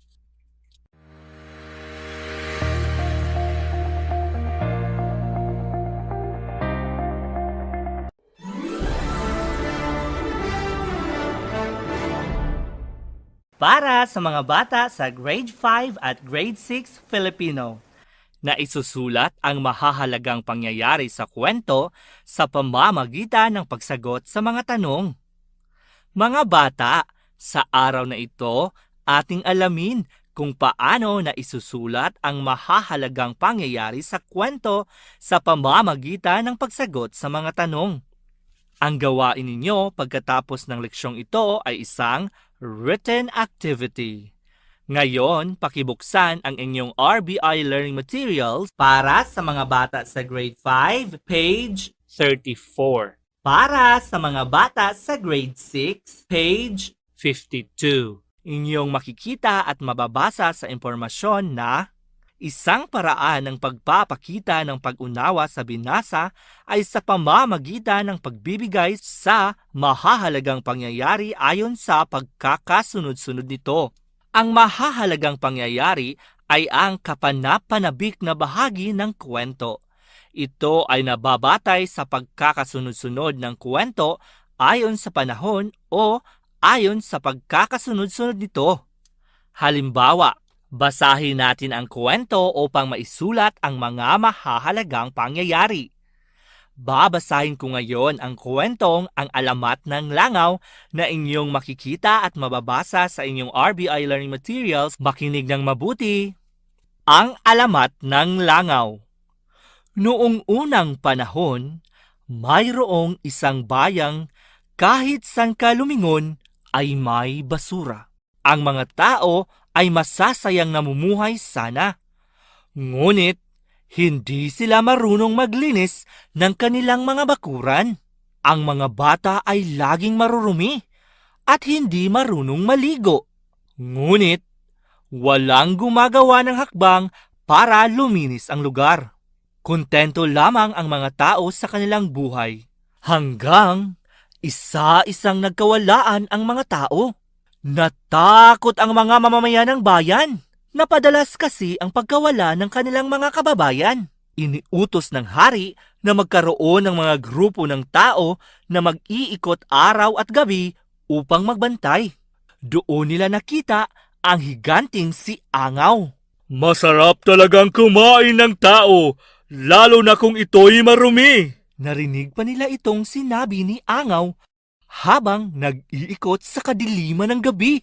Isinumbong ito ng mga mamamayan sa hari. Dahil doon, ipinag-utos ng hari na magtulong-tulong ang lahat na maglinis ng kanilang bayan. Tinuruan din nila ang mga batang maglinis ng katawan. Bumango at luminis ang bayan.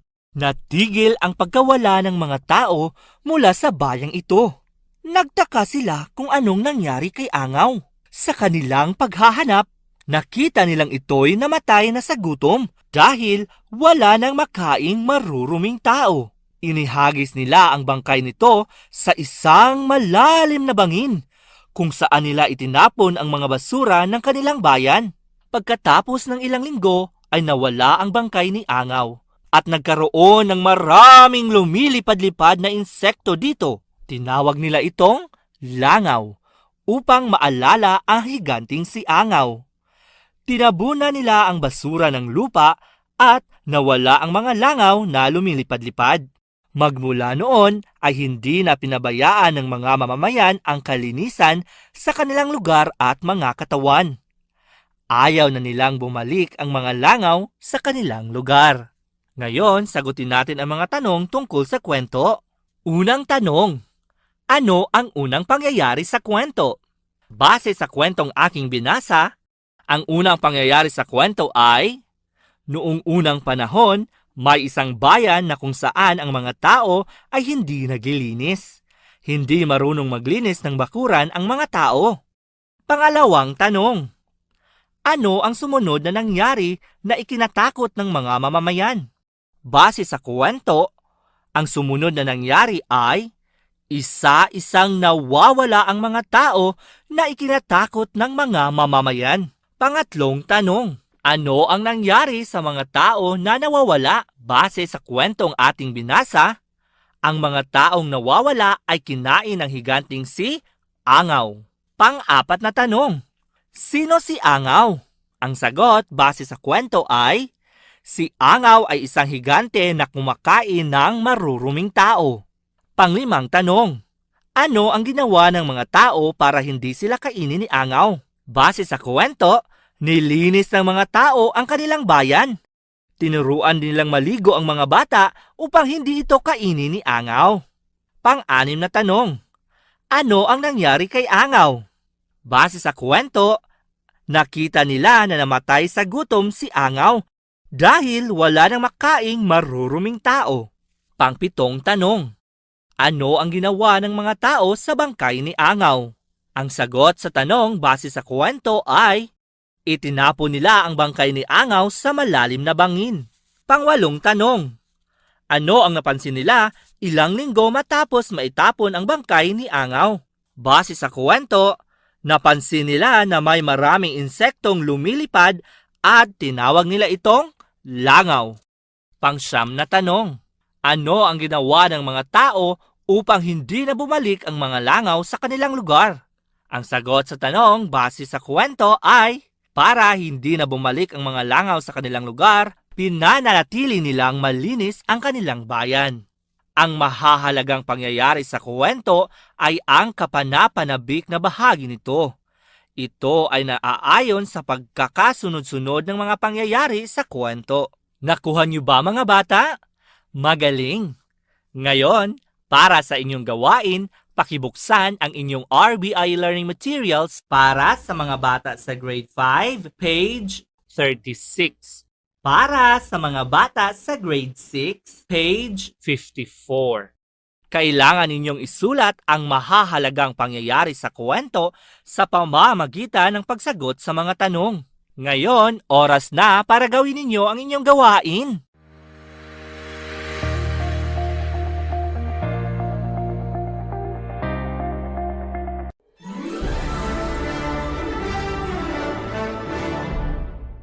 Para sa mga bata sa grade 6 TLE, classifies tools and materials according to their use, measuring, cutting, marking, and sewing. Mga bata, today we're going to learn how to classify tools and materials according to their use, measuring, cutting, marking, and sewing. Mga bata, your activity after this lesson is a written activity. Mga bata, kindly open your RBI Learning Materials page 35. In the information, you can see and read the tools and materials in sewing. Measuring tools is an equipment used to measure the physical quantity. Number 1. Tape measure. Tape measure is a measuring tool used for taking body measurements to produce well-fitting clothes and pants. This is usually made of cloth or plastic. Number 2. Ruler. Ruler is a measuring tool used to measure and draft lines in a fabric or pattern. Number 3. Gauge. Gauge is used to measure hems and seam allowances. Number 4. French curve. French curve is a measuring tool used in drafting curves in the pattern of the arm, neckline, and crotch. Number 5. Meter or yardstick. Meter or yardstick is used to measure fabric. Number 6. Tailor's square. Tailor's square is used for drawing straight lines and true right angles. Number 7. Curve stick. Curve stick is used to have curved lines on neckline and armholes. Mga bata, now kindly open your RBI Learning Materials page 36. You can see and read, cutting tools is a tool that is used to remove material from the workpiece by means of shear deformation. Number 1. Embroidery scissors. Embroidery scissors are small scissors designed for needlework. Number 2. Dressmaking shears. Dressmaking shears is used for cutting heavy fabric. It has uneven shapes of handles. Number 3. Pinking shears. Pinking shears are scissors with serrated blades or zigzag edges, similar to saw, used for cutting the fabric edge and prevent it from fraying or raveling. Number 4. Light trimmer. Light trimmer is used for cutting small corners or portions of the fabric.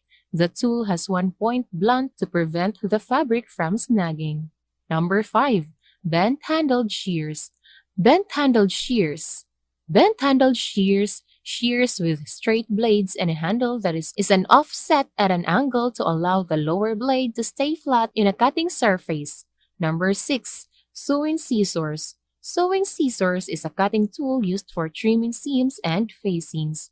Number 7. Thread clippers.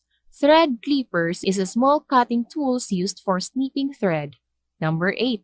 Seam ripper. Seam ripper is a cutting tool used to open seams as well as other detailed work. Number 9. Stitch ripper. Stitch ripper is a small tool made of metal used to remove stitches. Mga bata, now kindly open your RBI Learning Materials page 37. You can see and read that marking tools transfers all the little notations that appear on the pattern, the ones that tells where to cut, fold, sew, or place adjoining pieces. Number 1. Tracing wheel. Tracing wheel is a marking tool with saw-tooth blade used to transfer the marks from the pattern paper to the cloth. Number 2. Tailor's chalk. Tailor's chalk is an orange-colored hard square wax used for marking guidelines or sewing lines in fabric. Number 3. Tracing paper. Tracing paper is used with a tracing wheel to transform marks from the pattern paper to the cloth. Number 4. Soft pencil. Soft pencil is used in drawing lines. Next, sewing tools.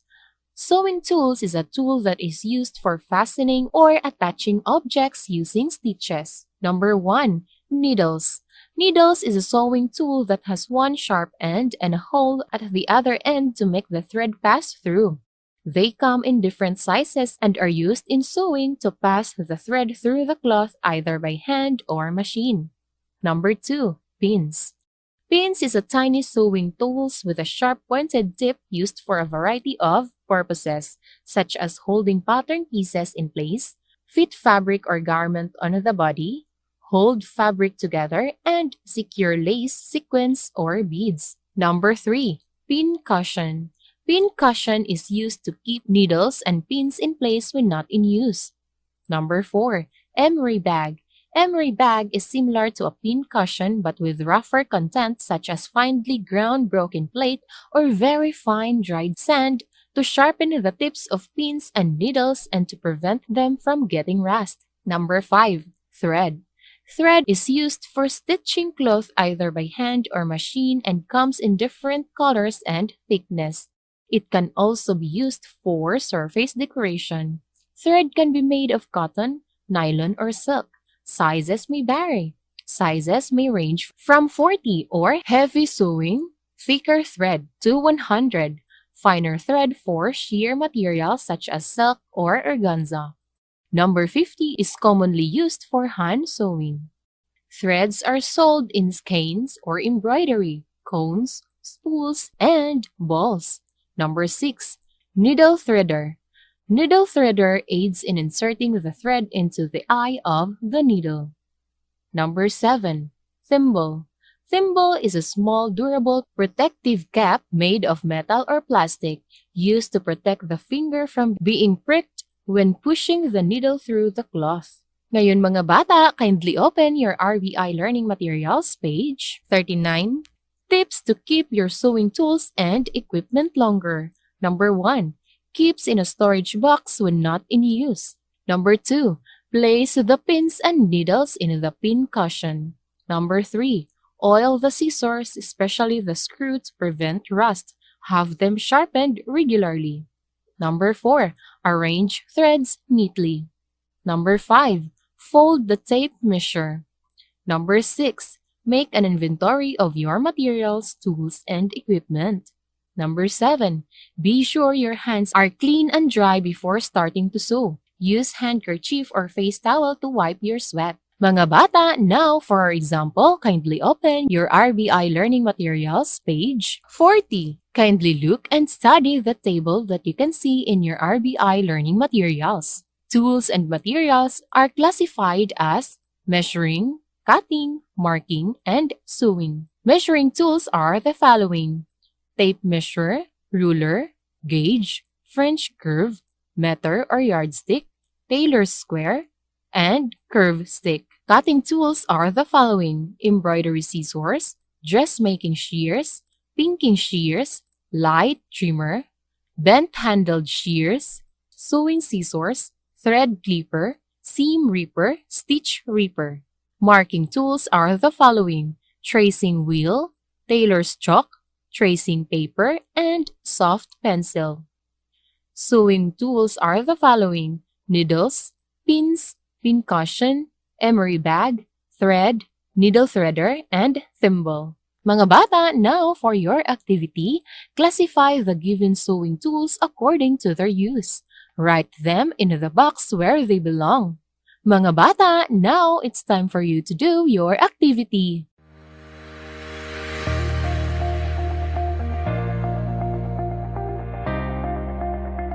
Sa ngalan na lang sa kinatibuk ang puwersa sa Tangub City Division sa pagpanguna sa atong Schools Division Superintendent Dr. Agostines Esepi, ingon man sa pag-abag sa atong Assistant Schools Division Superintendent Dr. Lorena P. Serrano, ingon man sa pag-ayuda ug pagsuporta gayud sa atong lokal nga pangagamhanan pinaagi sa atong halangdong mayor Dr. Jennifer Witan. Kining inyong mga magtutudlo sa kahanginan moingon kaninyo, daghan kayong salamat sa inyong pagpakiguban kanamo sulod sa duha ka takna nga tulumanon. Hangtod ugma, bye-bye everyone, God bless us all.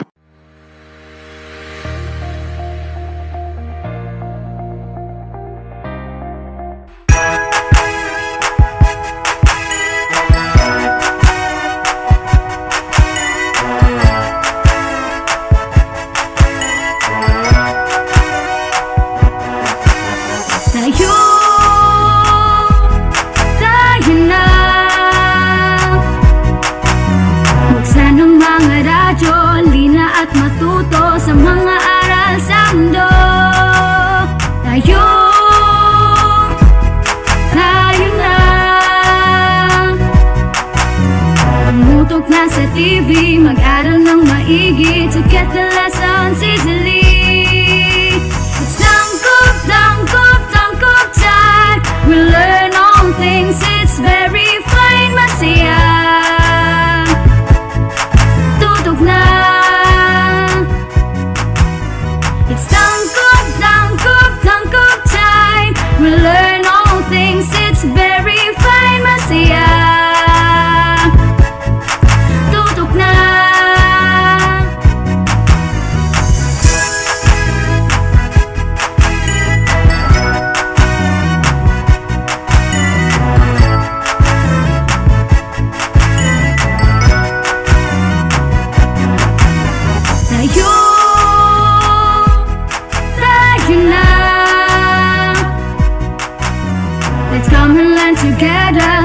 helping one another. We love, we care, we share.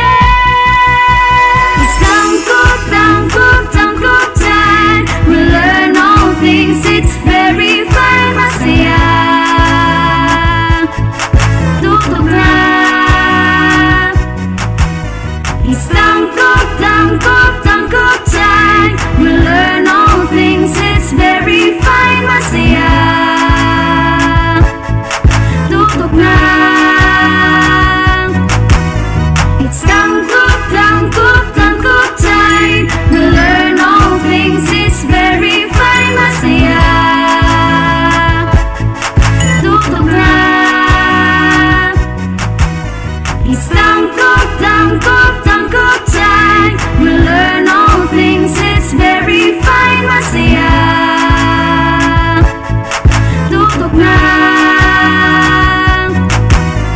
It's tangkop time. We learn all things, it's very fun. Masaya,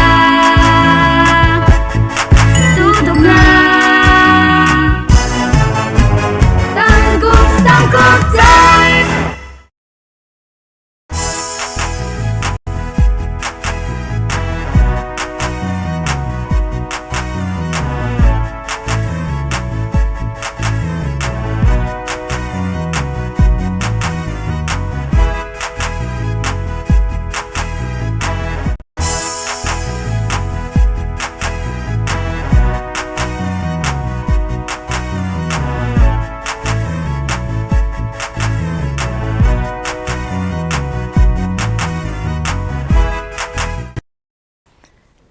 Maayong buntag, Tangkub City! Welcome sa atong Astral Academy Cyber School. Today is December 9, 2021, mao ang ikatulo nga adlaw sa week 13 alang sa pagkat-on sa atong mga kabataan. Ako si Teacher Janet, gikan sa Santa Maria Central School. Ug ako usab si Teacher Annalyn, gikan sa Maluro Integrated School. Ug kami ang inyong teacher facilitators ning adlaw nga Webes.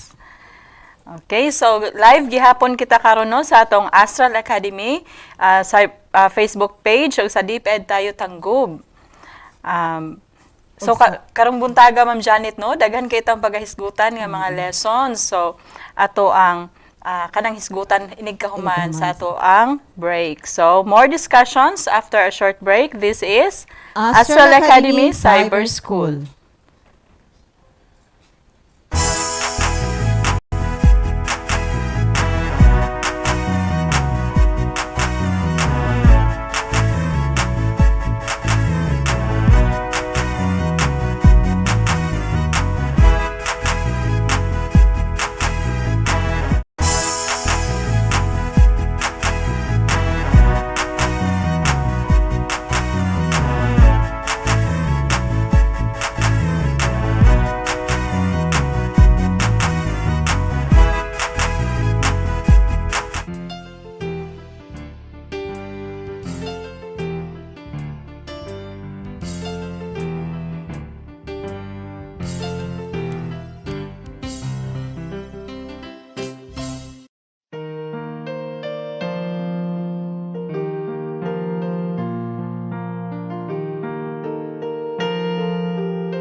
we are back still here in Astral Academy Cyber School.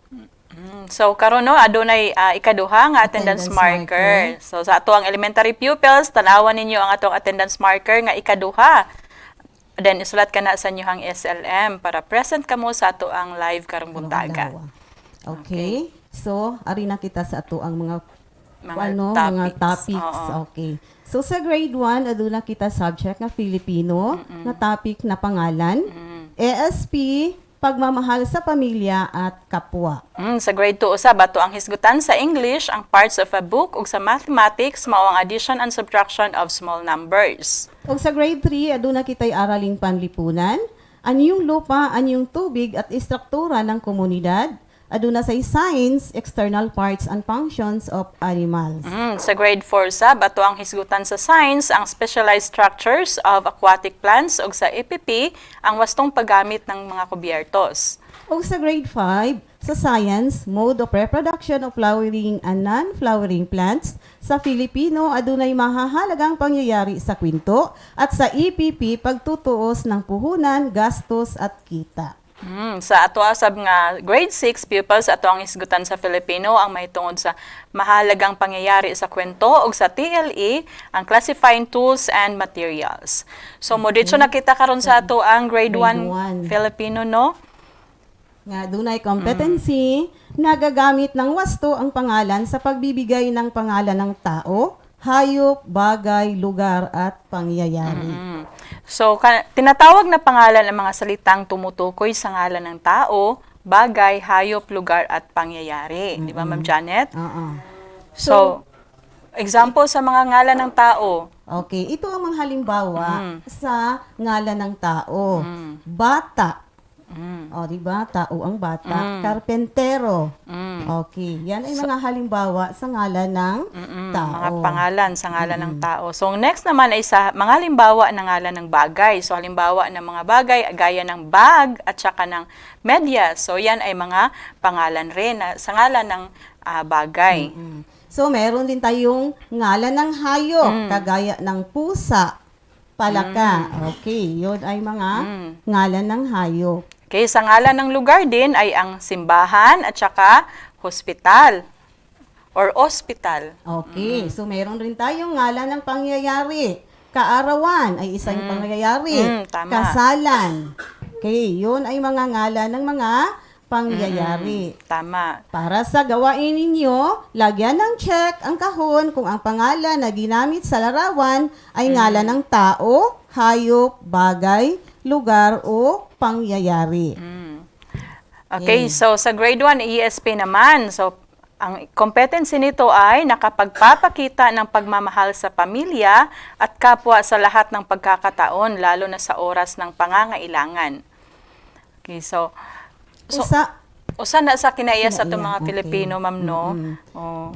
Ang pag-alima o pag-atiman sa atong pamilya mo usa ka kinaiya sa atong mga Pilipino, ilabi na sa mga taong nanginhanglan sa atong mga tabang, no? Okay. Ang pagpakabana sa atong isig ka tawo mao'y usa ka timaan sa paghingugma ug pagpangilabot sa usag-usa. Yes, ma'am. Okay. Kagaya sa halimbawa sa ato ang pananglitan. Okay. So nakita nila unsa ang gibuhat gani sa bata, Ma'am Annalyn? Ang gibuhat sa bata, ma'am, no, kay iyahang giatiman ang iyahang mama or ang iyahang siguro iyang ate. So kanang naa siguro ang iyang ate or iyang mama naa siya siguro gibati dili maayong gibati siyang lawas. So para maipakita niya iyang paghigugma sa iyahang pamilya, iyaha kanang giatiman. So parehas sad ani adunay tiguang aming labang sa karsada. Ang gibuhat sa bata, iyahang gitabangan ang tiguang para makalabang sa karsada. So kanang naa ang iyang gibuhat sa bata, ma'am, no, nga iyang gitabangan usa na siya kapaagi aron maipakita niya ang iyang pagpakabana sa laing tao, labi na sa panahon sa mga panginahanglan. Okay. So, para sa buluhaton sa grade 1 ASP, tanawa ang mga hulagway. Sa inyuhang SLM, kolori ang kahon og pula kung ang hulagway nagpakita og pagpakabana sa mga tawo nga sakop sa pamilya og sa isig ka tawo. Kolori og itom kon wala. Okay, so more discussions after a short break. This is Astral Academy Cyber School.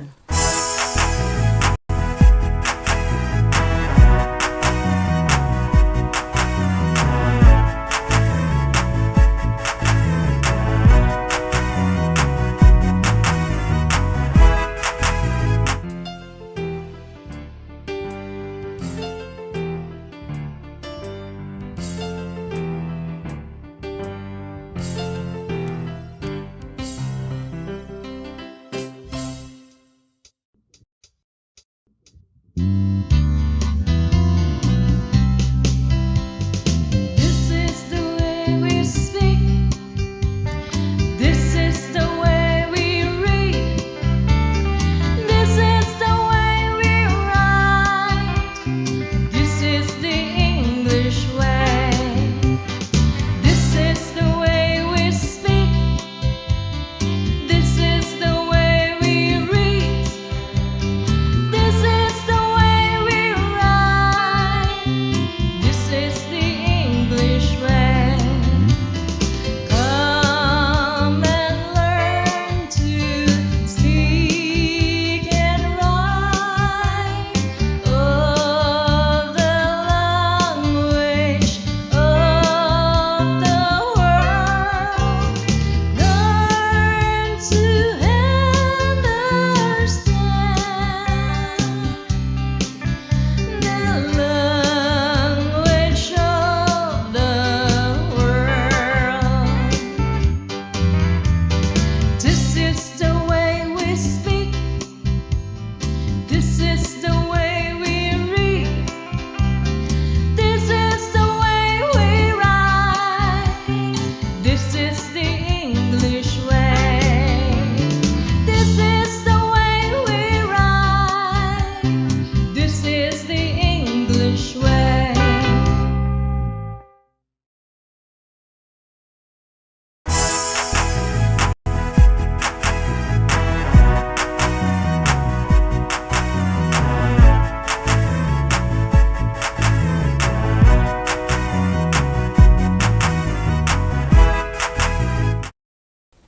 And we are back, still here, in Astral Academy Cyber School. Okay, so ari na sad kita sa ato ang grade 2 nga English nga adunay competency, recognize the common terms in English relating to part of a book. Example, the cover, title, and the page. Okay, it is very important to know the parts of a book. It helps learners or readers familiarize where to find the information they are really looking for. Yes, ma'am. So a book has beginning parts. These are the front cover, the title page, copyright page, the preface, and table of contents. It has also a body which covers the main content of a book. The ending parts of a book includes also the glossary and index. Okay, so look at our example. So that is the cover of the book. So as we see, this is the title of the book, The Purple and the Penguin. Then the author by Selimit. Okay, then the illustrator. The illustrator is Minnie Jones. Jones. So kana siya nga portion, ma'am, no? Mao kana ang front cover. Okay. So, ang front cover tells us the title, the author, or authors, and the illustrator or illustrators. It also protects the inside pages of a book. Okay. Next is the title page. So, nakita ninyo nga na ang title page tells for young children. So, naa ang author o naa ang Cresta Press. Ang iyahang publisher. Okay, publisher. Yes, ma'am. Then, naapo din ang copyright page. The copyright page provides information of the name of the writer or writers, the publisher, and the date of the place of printing. Okay, next is the preface. Is a short message from the writer or writers. It also tells the whole part of a book. So, next nga part sa book, kanang tawag na to og table of contents. So, kana siya na din ang list of units, the titles, and the pages It also includes the inside pages of a book or the main content of a book. So that is the table of contents. Okay, then the glossary. The glossary is like a little dictionary. At least words alphabetically with their meaning. So makita ni nato sa book sa last page portion, na, no? sa last page. So naa din ha ang katong mga words nga kanang lisod nga words nga makita nato ana nga book. So makita nato ang mga meaning ana naa sa glossary. Ang next part is ang index. So ang index is an alphabetical list of names, topics, and others with page reference. Okay. So, aduna tay example nga book is Developing Power. So, makita nato mauna siya ang ato ang front cover, so, no? Kanang naa nga portion no na adin ha makita nato ang diha sa front cover makita nato ang title, naa po din ha ang illustrator ug ang authors. Yes. So kana nga mga bata unsa man na ang inyong nakita karon sa inyong screen, unsa man na siya nga portion sa book, unsa nga part sa book.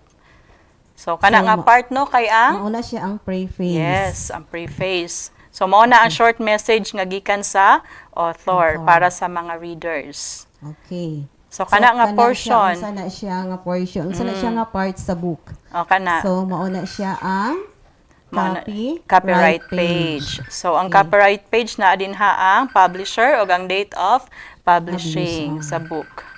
Then, the next is the title page. Developing Reading Power 3. So, mauna yung title sa tuang books. Okay. Then, the table of contents wherein makita na to ang mga topics. Yes, naa din ha sulod topics. sa tuang books. Naa din akong mga units nga makita sa book, ang mga title sa story or mga title sa mga content sa mga book. Okay.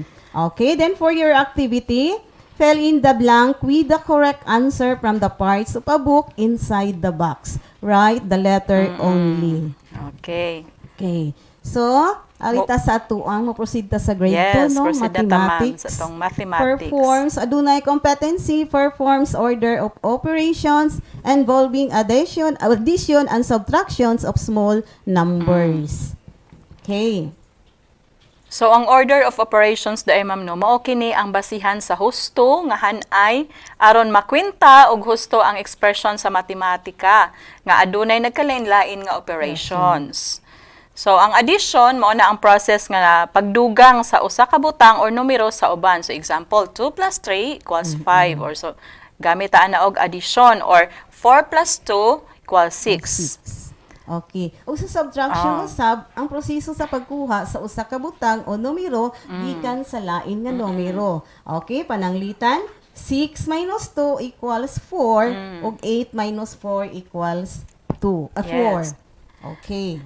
Okay, so kung magsulbad ta og mga operations nga adunay nag-involve og order of operations gamit ang addition ug subtraction, ato arang kinahanglang unahon ang unsay una nga operation or unsa ang nag-una nga operations. Ang operation nga naa sa wala. Yes, unahon pag-solve ang operation nga naa sa wala, paingon sa tuo. So example, okay. Sa atong example, aduna kitay 7 plus 3 minus 2. So, dunay duha ka operations, no? Ang 7, punan og 3, og kuhaan kini og duha. Yes. Okay. Sa pagsulbad ni ini, atong unahon ang number operation nga aduna sa wala o gauna nga operation nga mao ang 7 plus 3 or 7 punan og tulo. So ang una na tong operation mao ang addition. Okay.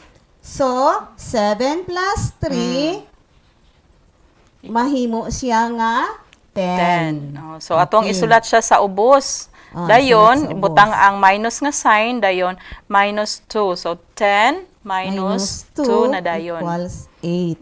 So mao kana ang atong tubag sa 7 punan og tulo kuhaan og duha mahimong 8. Okay. So, sa katong 7 plus 3 minus 2, adunay tubag nga 8. Diin ang number sentence, adunay usa ka operations, or adunay duha ka operations nga addition og subtraction. So, kung ato ang isolve, unahon nato ang una nga operation, nga addition sa 7 plus 3. So, 7 plus 3 equals 10. Dahil na atong ikanaog ang operation og ang number 2 na pod ang atong isunod nato pagsolbad. So 10 minus 2 equals 8. Mauto nga ang atong tubag sa 7 plus 3 minus 2 is equal to 8. Oh, so another example. Okay, so aduna sad kitay laing example. Siyam kuhaan og tulo, punan og duha, or 9 minus 3 plus 3. So, ang unahon nato. Unahon nato ang unang operasyon nga naa sa wala mao ang 9 minus 3. So atong isulat 9 minus 3 equal 6. So ato ikanaog ang plus sign nga mao ang atong isunod og ang 3. So 6 plus 3 equals 9. So, mao ka na ang 9 minus 3 plus 3 equals 9. Okay, so sa ato ang 9 minus 3 plus 3, adunay tubag na dahil diin ang number sentence adunay duha ka buok operations nga subtraction og addition. So sa ato ang pag-solve, unahon nato ang operation nga naa sa una mao ang 9 minus 3, aduna siya subtraction. So 9 minus 3 equals 6. Then atong ikanaog ang ihang ang answer, then ang operation pod atong ibutang sa ubos, then 9 minus 3 equals 6. Butang tong 6 sa ubos, then plus 3 equals 9. Mao to nga ang tubag sa 9 minus 3 plus 3 equals equal to 9. So, para sa inyong buluhaton, sunda ang mga lakang aron makwinta og husto ang order of operations nga addition og subtraction. Isulat ang mga tubag sa mga bakanting kahon sa matag lakang. Sunda ang pananglitan sa number 1. Okay. So, stay tuned because we will be right back after a short break. This is Astral Academy Cyber School.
And we are back, still here in Astral Academy Cyber School. Okay, so arita sa grade 3, Araling Panlipunan. Na naay competency na kaguguhit ng payak na mapa na nagpapakita ng mahahalagang anyong lupa, anyong tubig at istruktura ng sariling komunidad. So, ang mapa day kana mao kana ang gitawag nga larawan o representasyon sa usa ka lugar. Gihulagway niini ang rehiyon ug ang kinatibuk-an. Makatabang ang mapa sa pagtultol sa utlanan sa usa ka lugar ug magiya para makit-an ang mga mahinungdanong porma sa tubig ug yuta sa atoang probinsya ug labi na sa atoang komunidad. Okay. Sa pagdibuhog usa ka simple nga mapa sa komunidad aduna kitay angay timan-an nga mga pananda o simbolo nga makita sa atong palibot. So, kaning niya inyong makita karon sa inyong screen, mao kana ang mga simbolo or mga pananda nga ato ang makita sa mapa. So, ato makita din ha ang simbolo sa basakan or kanang rice field. So, makita ninyo din ha sa picture, no? Og ang simbolo usab sa dalan. Then, sa bulkan, sa busay or falls, sa suba, or sa river, then sa eskwelahan, adunay flag sa ibabaw. Oh, nay flag sa ibabaw, then dagat. Oh, so sa simbahan adunay cross sa ibabaw. So aduna pay lain nga mga simbolo nga pwede na tumakit-an sa usa ka physical nga mapa kanang bungtod or mga bungtod. Oh, then kabalayan. Oh, so daghang mga balay nga tumakita sa hulagway, then naapoy kakahuyan o barangay hall. Okay. So, mausab kini ang direksyon nga angay timan-an aron madibuho og husto ang mapa sa komunidad. Mao kini ang mga pangunahing direksyon ng mapa. Ang ibabaw, letter H, mao kana ang habagatan. Og ang sunod, ang ubos, ang letter A, mao kana ang amihanan. Og ang S, mao kana ang sidlakan. Og ang K, mao kana ang kasadpan. Okay. So, ang habagatan ang tawag sa direksyon nga makita sa ibabaw nga bahin kini makit-an sa tuo nga bahin sa kamot kung kita mo atubang sa sidlakan. Sa sidlakan. Sa sidlakan no kanang aha mo subang. Yes, ma'am, asa mo subang ang adlaw. So ang amihanan usab mao ang tawag sa direksyon nga makita sa ubos nga bahin. So kini makita sa wala nga bahin sa kamot kung kita mo atubang ta sa sidlakan. Oh. Okay. Og ang sidlakan naman ang tawag sa direksyon nga makita sa tuo nga bahin. Diri nato makita ang pagsidlak sa adlaw. Oh, so sa kasadpan usab mao kana ang atbang sa sidlakan, mao kana ang tawag sa wala nga bahin. So kung diri nato makita ang pagsalop usab sa adlaw. So kung pananglitan maghimo kita og sample nga mapa sa atong komunidad, dili nato kalimtan ang mga simbolo nga atong gitun-an kaganina. Okay, ako ipakita nila Ma'am Ana. Oh, sige. Ang mapa. Oh, so naghimo mi kaganina og sample sa mapa sa komunidad, sa usa ka komunidad. Oh, so kung mag-drawing kita sa mapa, mga bata, atong hinumduman nga ato ag yung butangan kanao gitawag nga compass rose. So kining ni ang nasa ubos nga dunay mga pangunahing direksyon, atoan ni siyang ibutang gyud aron dili ta malimot sa mga direksyon. Okay, so makita ninyo din karon ang mga direksyon nga sama sa habagatan, sa amihanan, sa sidlakan ug ang kasadpan.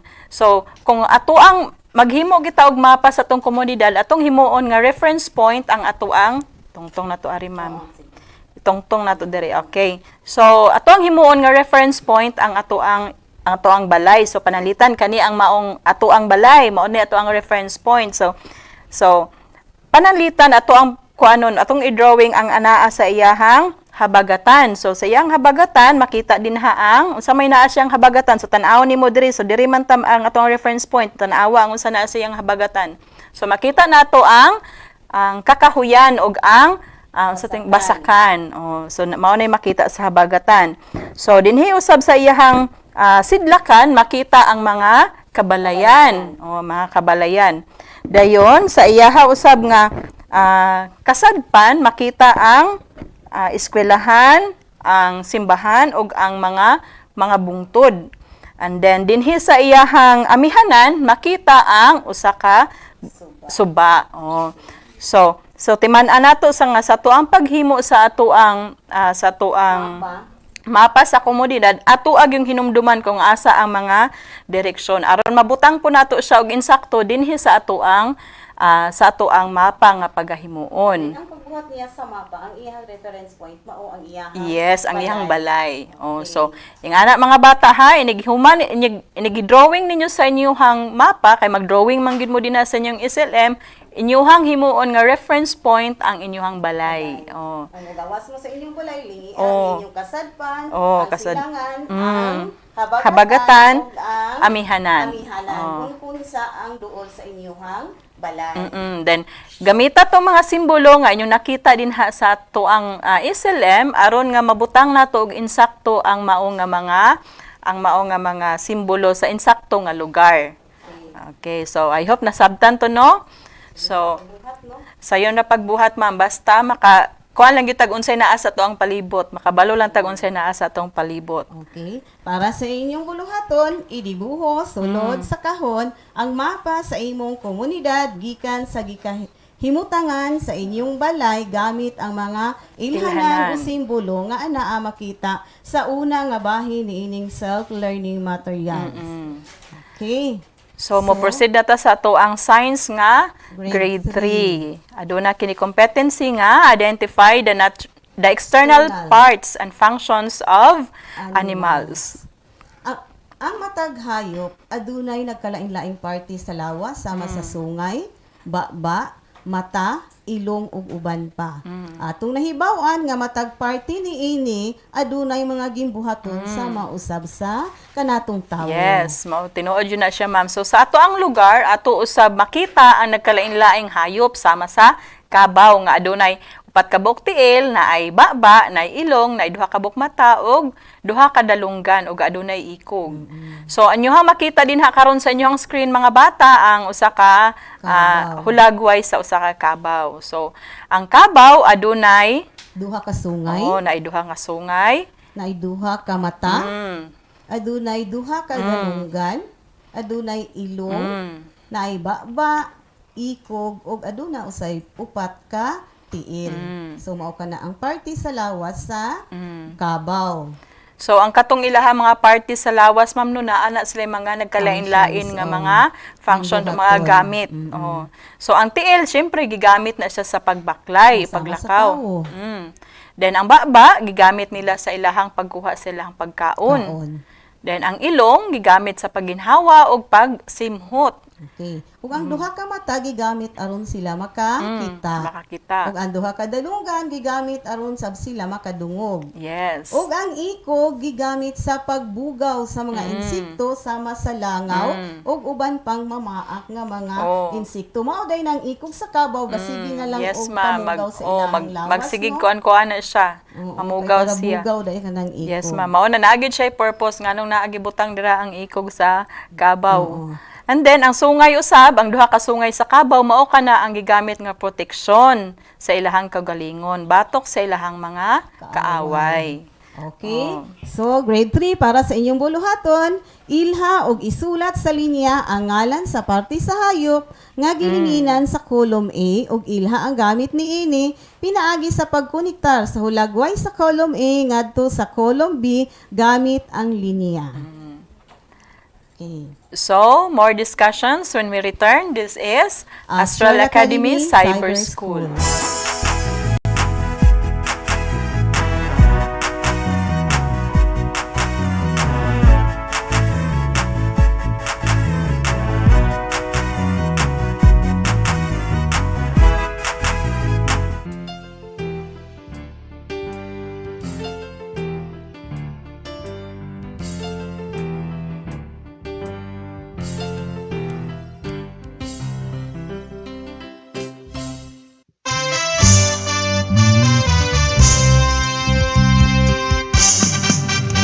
Dali na mag-science na kita, mag-observe o mag-discover ta, living things o non-living things, mga stars o mga planeta. Dali na mag-science na kita, mag-observe o mag-discover ta, living things o non-living things, mga stars o mga planeta, mga stars o mga planeta, mga stars o mga planeta.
we are back still here in Astral Academy Cyber School.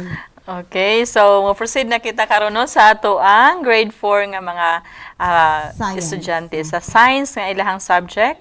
Adunay competency nga identify the specialized structures of aquatic plants. Okay. So unsa dining aquatic plants, Ma'am Janet? Aquatic plants are plants that grow on water. Yes, Referred as hydrophytes. Hydrophytes. Okay. So ang aquatic plants gi-classify usab na sila as floating, submerged, or emerged plants. So moingon ta og floating plants, this can be rooted or not rooted at the water's bottom, and the leaves and the flowers float and free to move on the water surface. And the submerged plants are aquatic plants which are rooted on the water's bottom but do not extend all the way to the surface. Yes. So ang emergent plants usab mao kana ang plants that rooted on water's bottom and extend their leaves and stem to the surface.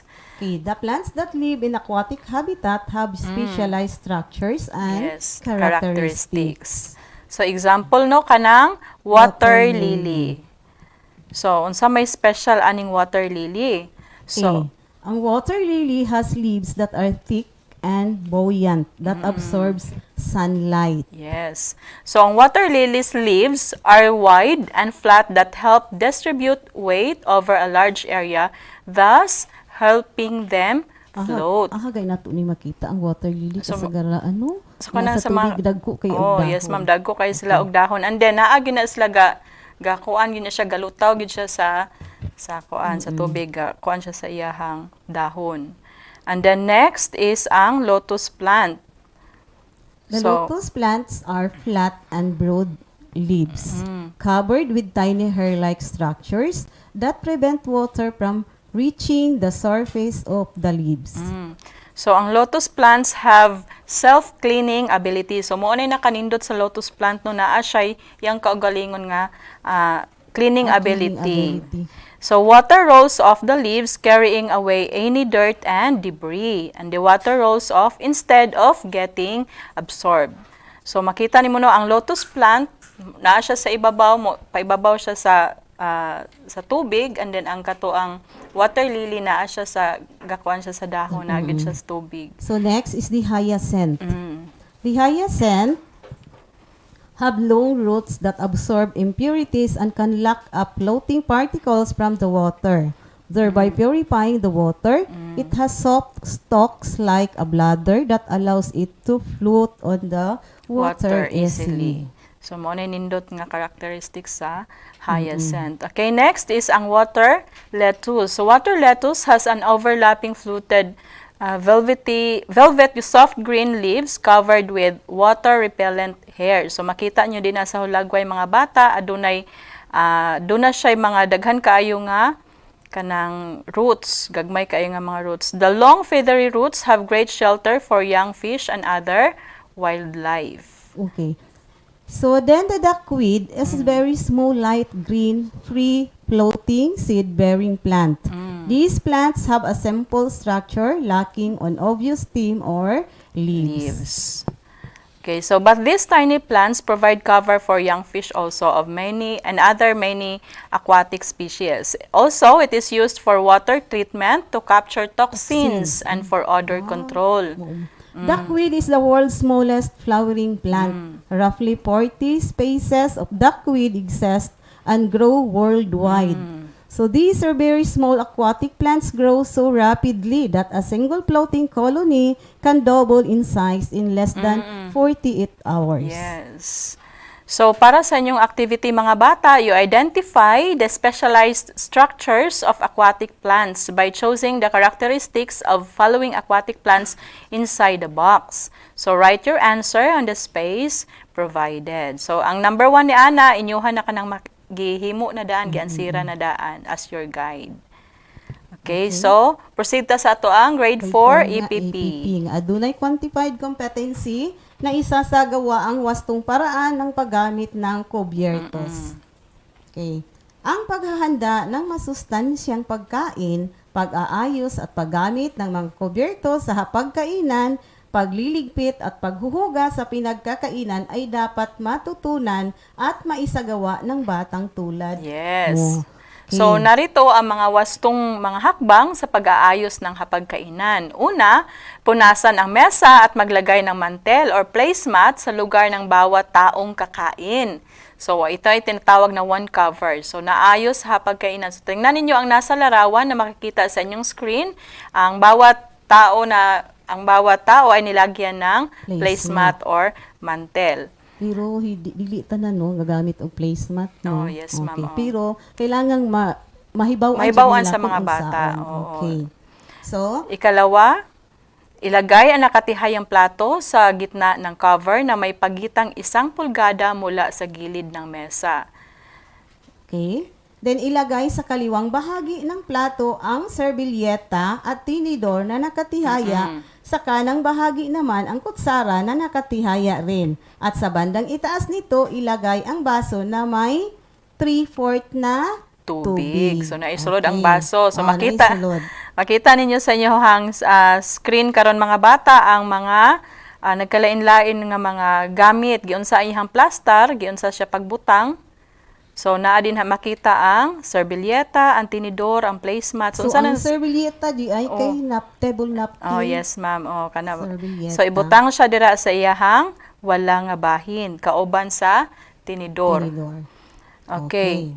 So, ikaapat, ilagay ang nasa tray na prutas sa gitna ng hapagkainan. So, nakita nila no, ang prutas na nasa tunga sa table.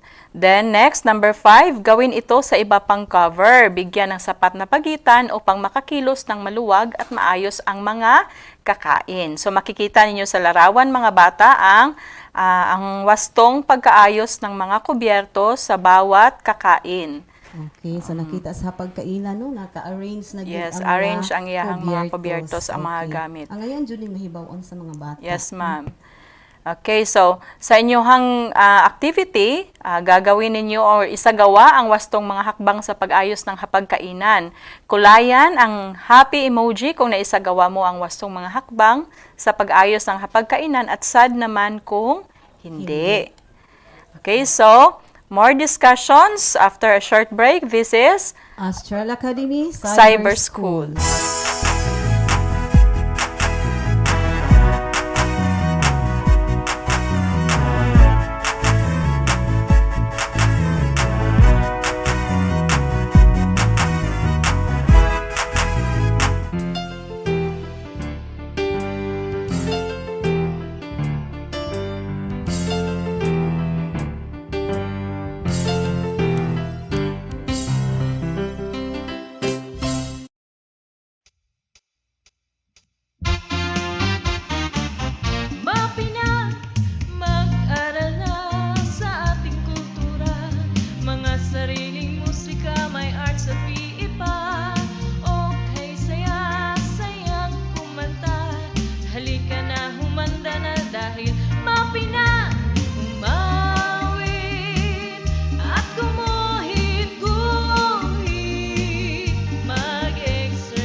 And we are back still here in Astral Academy Cyber School.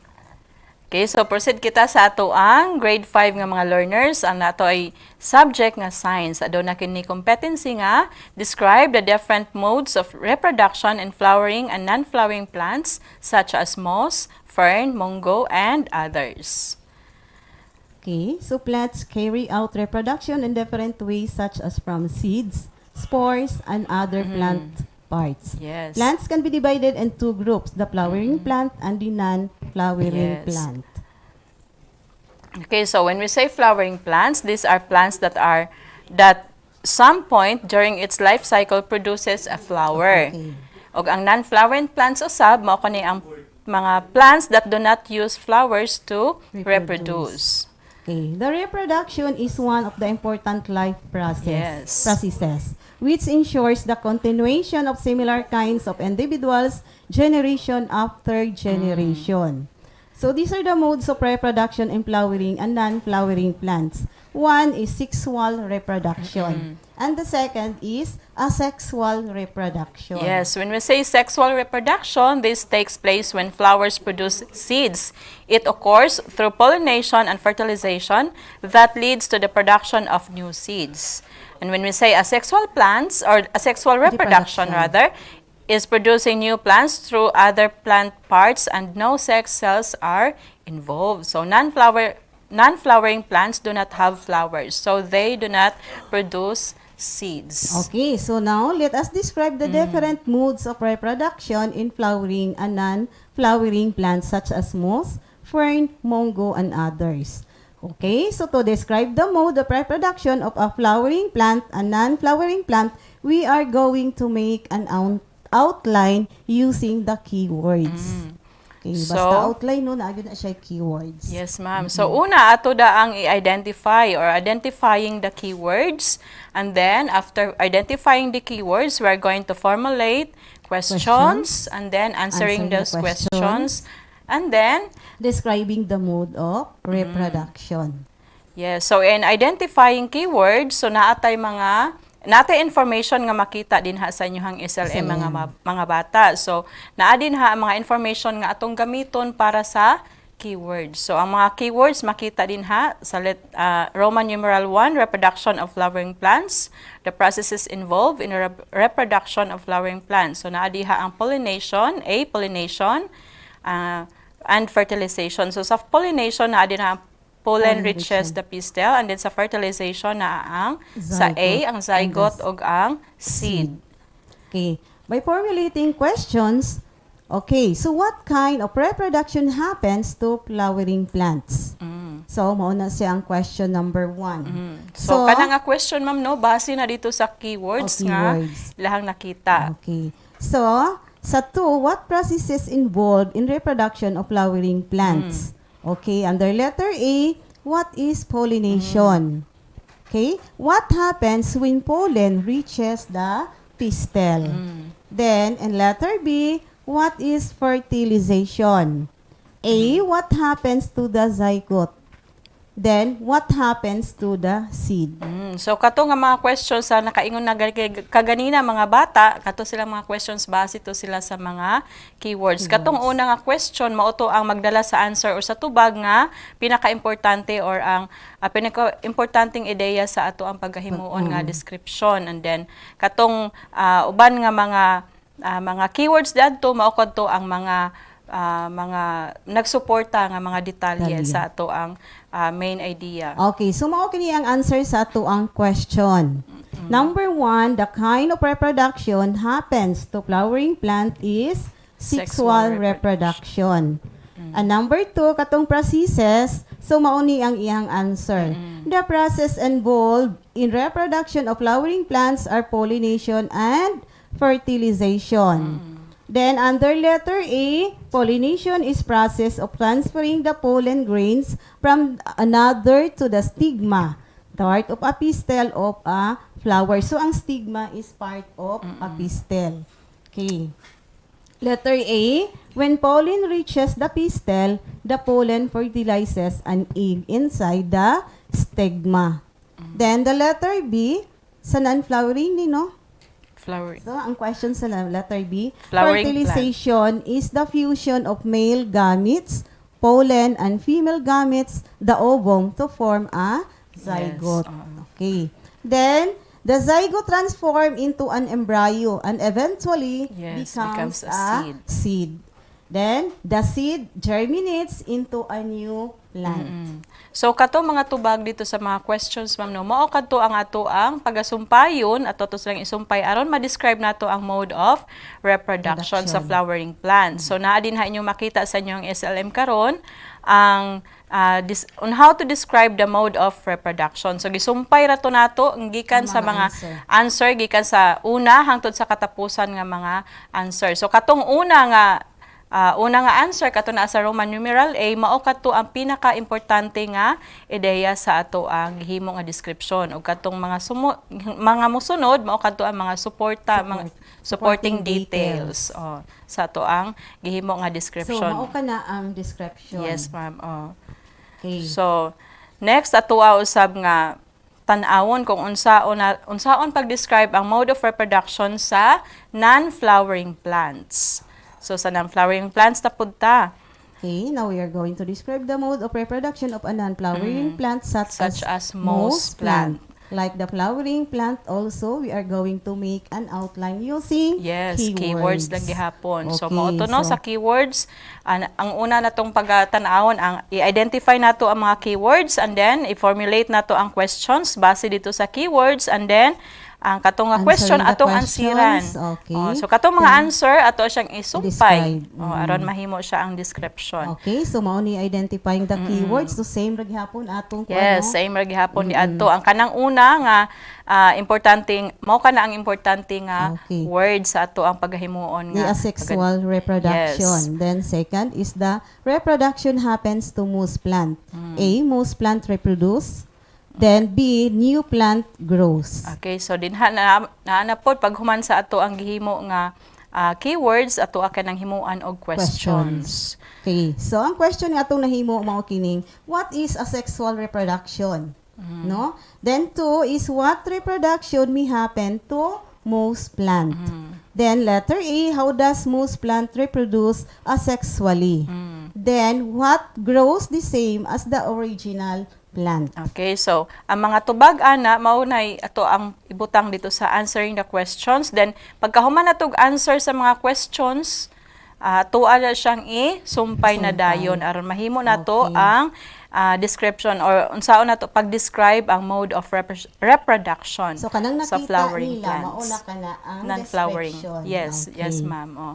So for your activity, mga bata, read the information below and describe the mode of reproduction of plants. So specifically, the fern and the mungo. Plant.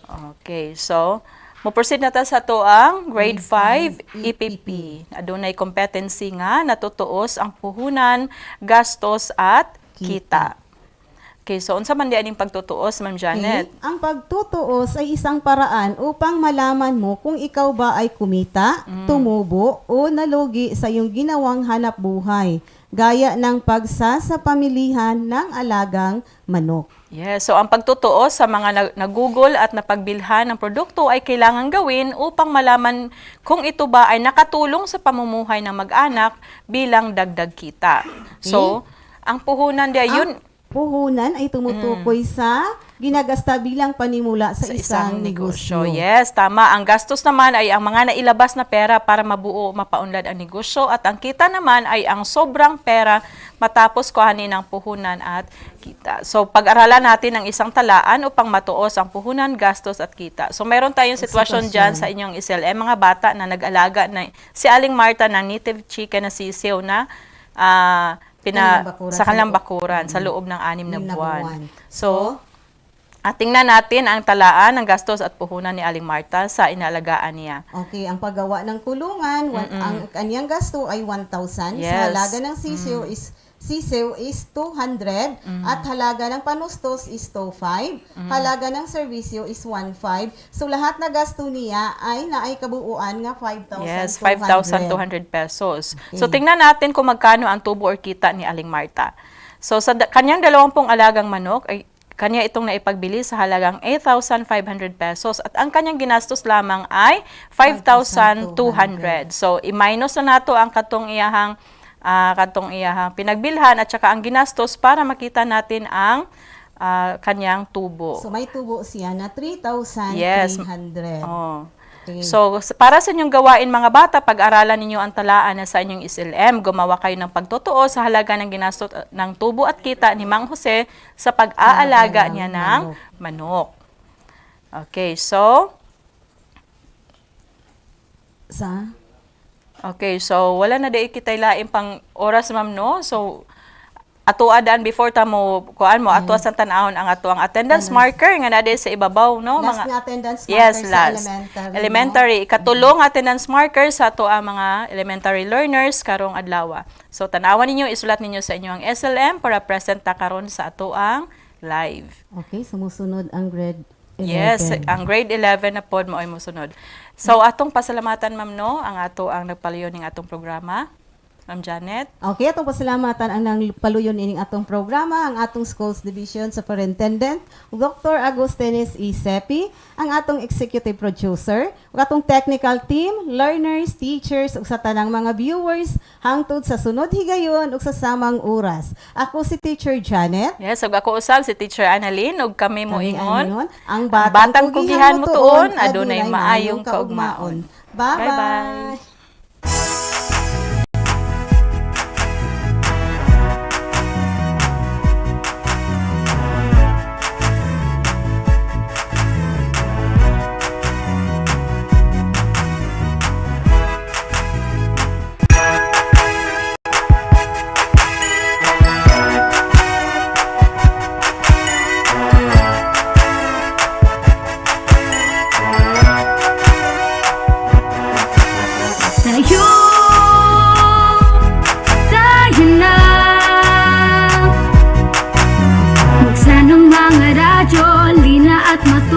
Sa mga aral sa mundo, tayo na. Tumutok na sa TV, mag-aral ng maigi to get the lessons easily. It's tangkop, tangkop, tangkop time. We learn all things, it's very fine, masaya. Tutok na. It's tangkop, tangkop, tangkop time. We learn all things, it's very fine, masaya. Tutok na.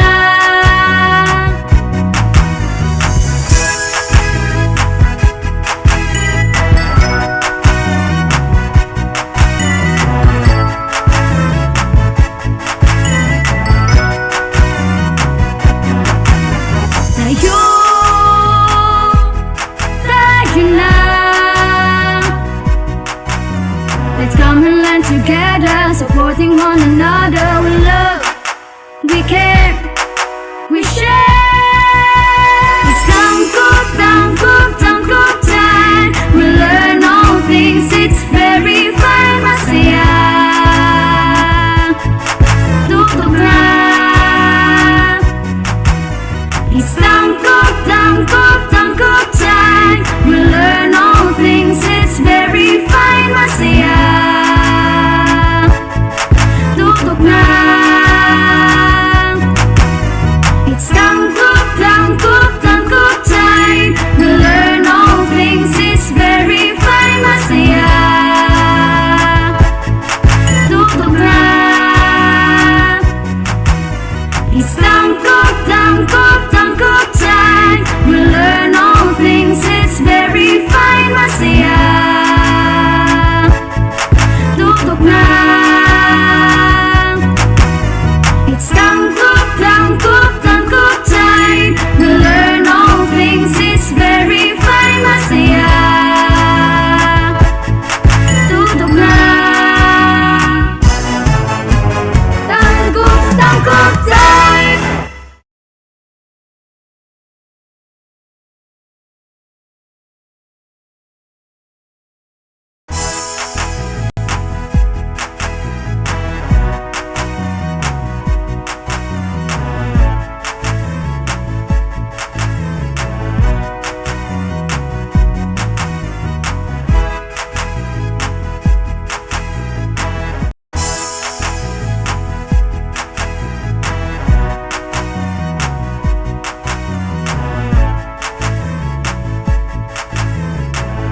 lakas o kay saya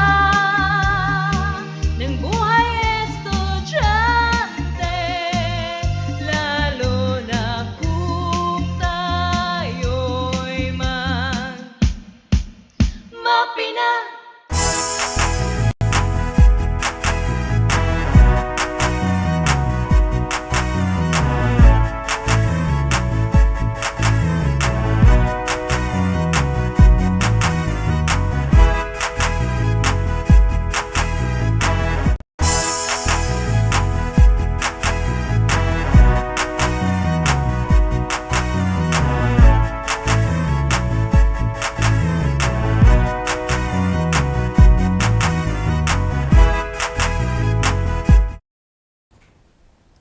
Good morning, Philippines! Good morning, Tanggub! And to our senior high school learners who are currently watching us now live via Facebook page, David Tanggub at Astral Academy Cyber School.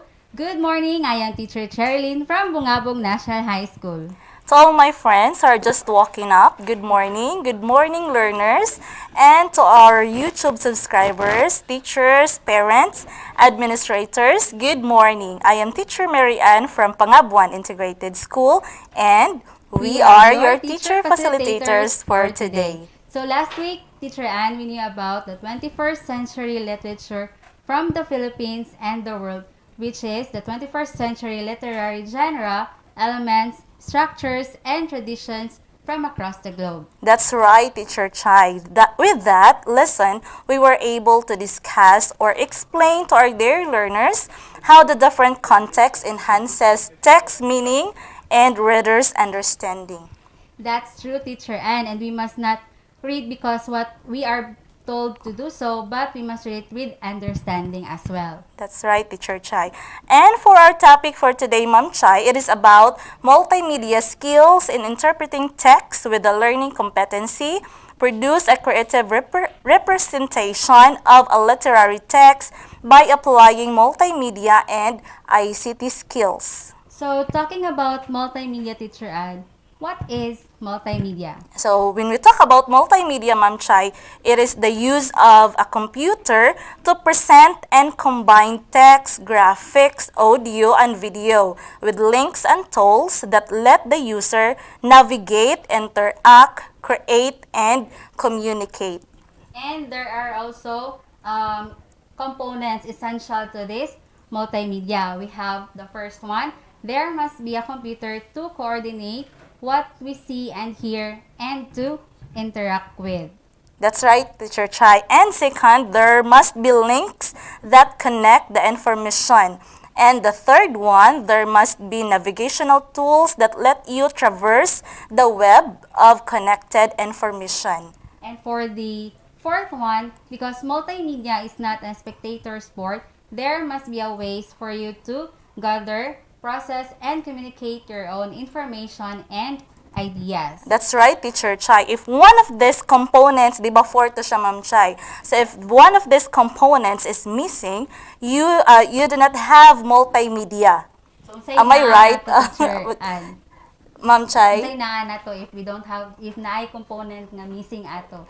If naay component nga missing ato, Ma'am Chai, di na to ma-practice atong ICT skill o wala tay mahimo nga literary adaptation using multimedia. So for example, if you have no computer to provide interactivity, you have mixed media. So not multimedia, Ma'am Chai. So mix ang media nga gamiton. Yes. And if there are no links to provide sense of structure and dimension, you don't have a multimedia, ang naanin mo is a bookshelf.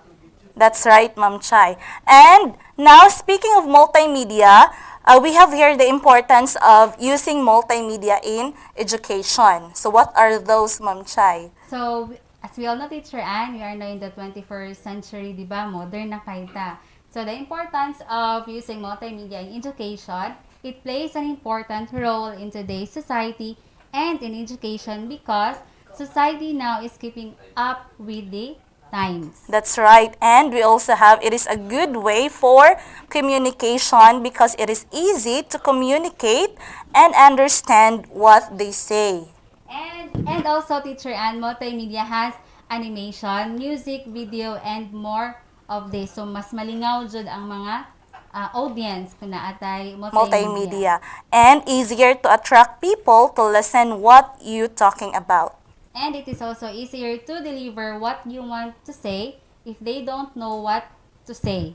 Yes. And they can see what you do in a multimedia, because in multimedia, making things easier to understand. So that's right, Teacher Chai. So those are the importance of using multimedia. So more discussions after a short break.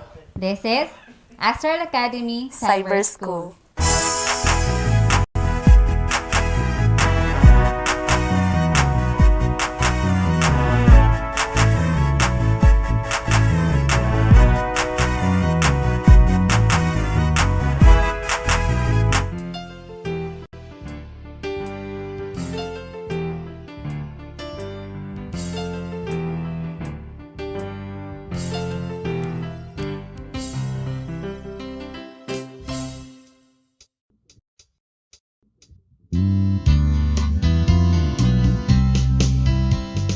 This is the way we speak.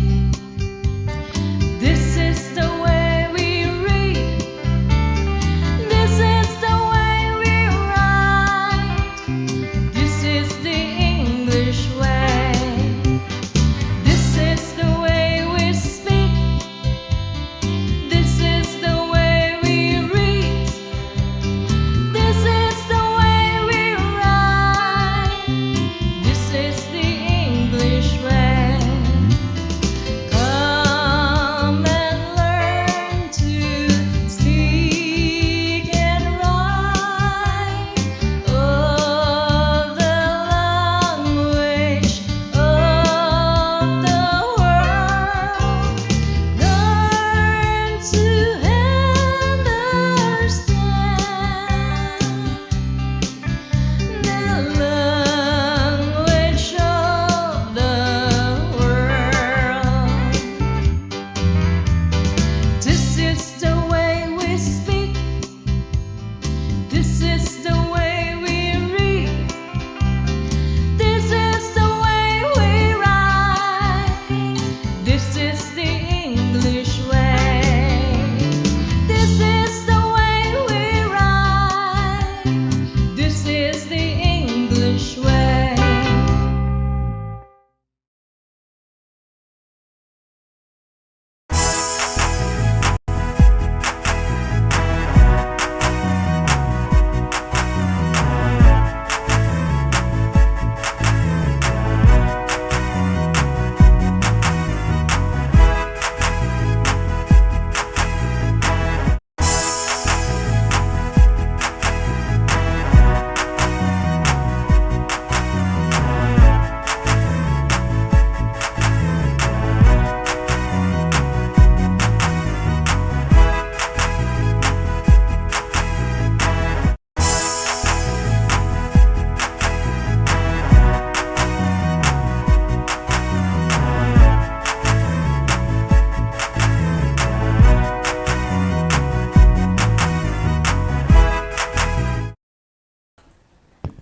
And we are back still here in Astral Academy Cyber School. So those are the importance of using multimedia Multimedia. in education, Teacher Anne. So do we have also advantages of using multimedia in education? So first, advantages of using multimedia in education, it has made education for specially able students easier. And we also have it forced the students to learn more.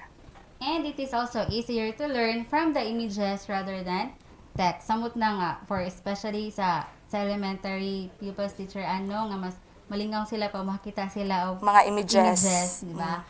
And audios are the best source of improving pronunciation in students. And we also graphics make learning process interesting and engaging. So that's right, di ba Ma'am Chai, kung naay mga images, mga videos, naay mga mga animation, mas engaging ang iyahang kanang activity. And then nowadays, even small kids have started using multimedia and have started learning at a very early age because of multimedia. So, grabe jud kayo ang ka-power ang Multimedia. teacher. Ano, maski 4 years old or 3.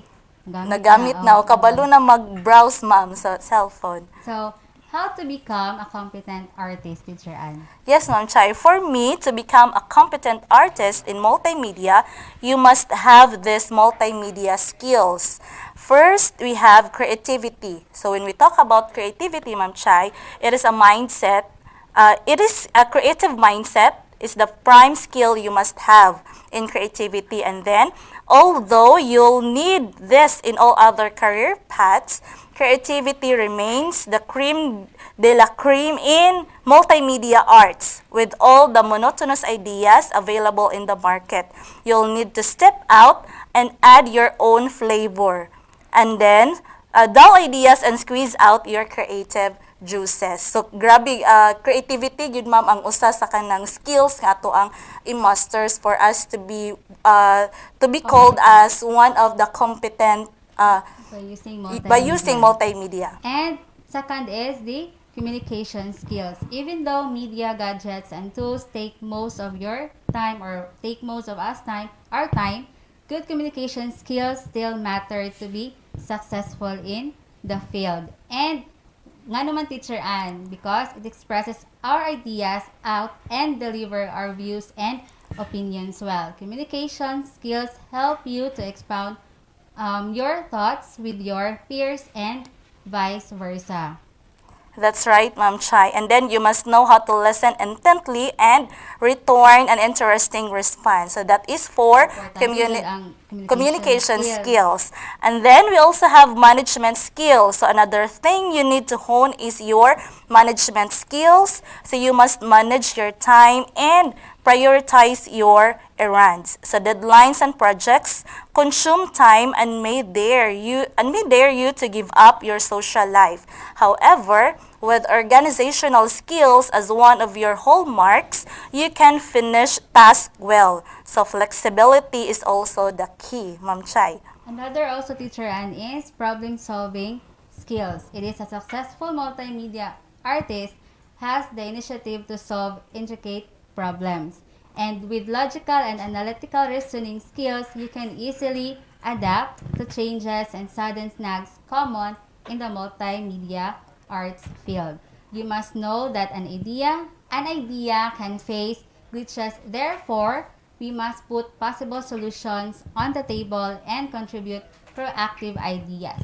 That's right, Ma'am Chai. So those are the skills that we need to hone. Para makayong competent yes. pagka multimedia artist. And for your activity learners, you are going to make a digital comic strip. So, unsa ni siya, Teacher Ann? So, when we say digital comic strip, Ma'am Chai, it is a comic strip, Ma'am, using multimedia.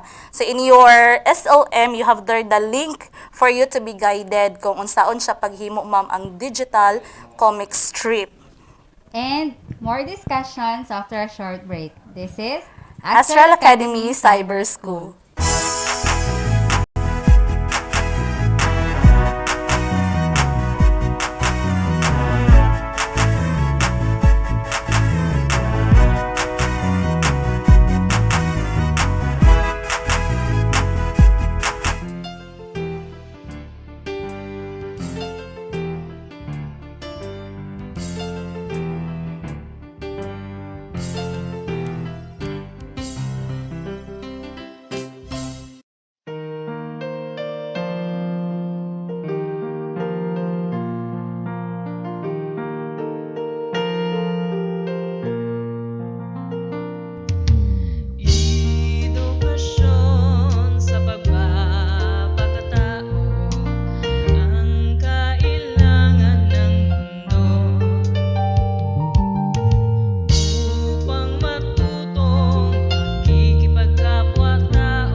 we are back still here in Astral Academy Cyber School. So again, learners, for your activity nga naa sa inyong SLM, you're going to make digital comic strip. So ang naandan nato nga comic strip is kuha lang ka og bond paper dira and then mag-draw ka og tawo with the Mga cartoons. kanang cartoons nga naa siya bubble-bubbles ang maingon nga siya na pud ang nagstorya, right?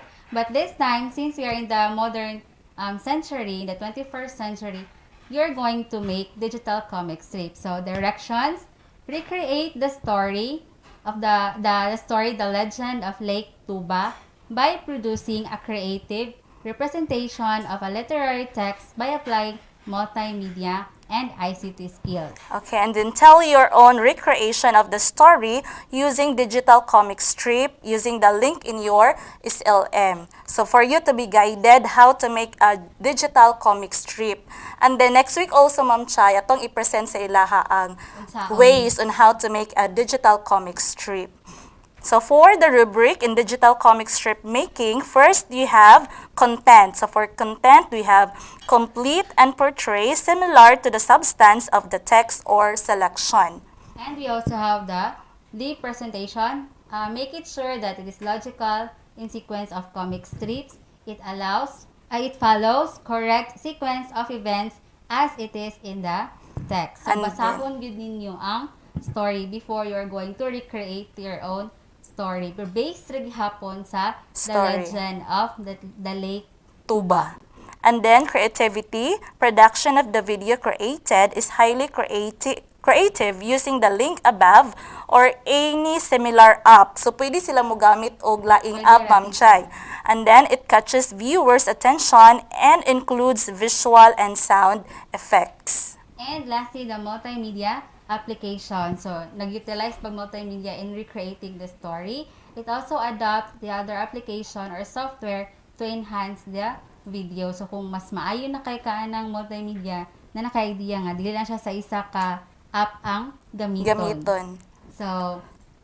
So that is for the rubric in making digital comic strip.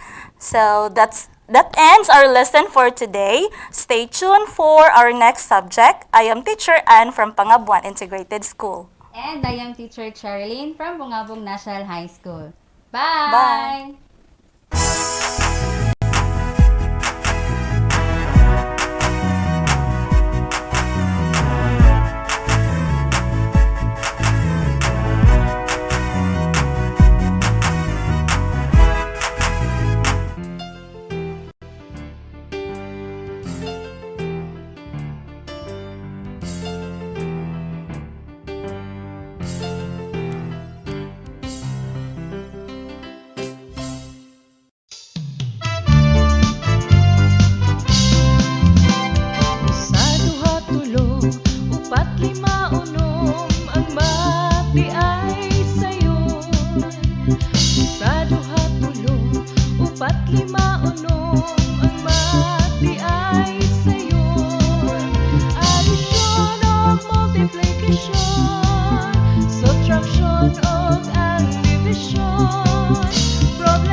Good morning, ABM learners, and to all our viewers and listeners. We welcome you back here in Astral Academy via FB Live and Diped Tayo Tanggub.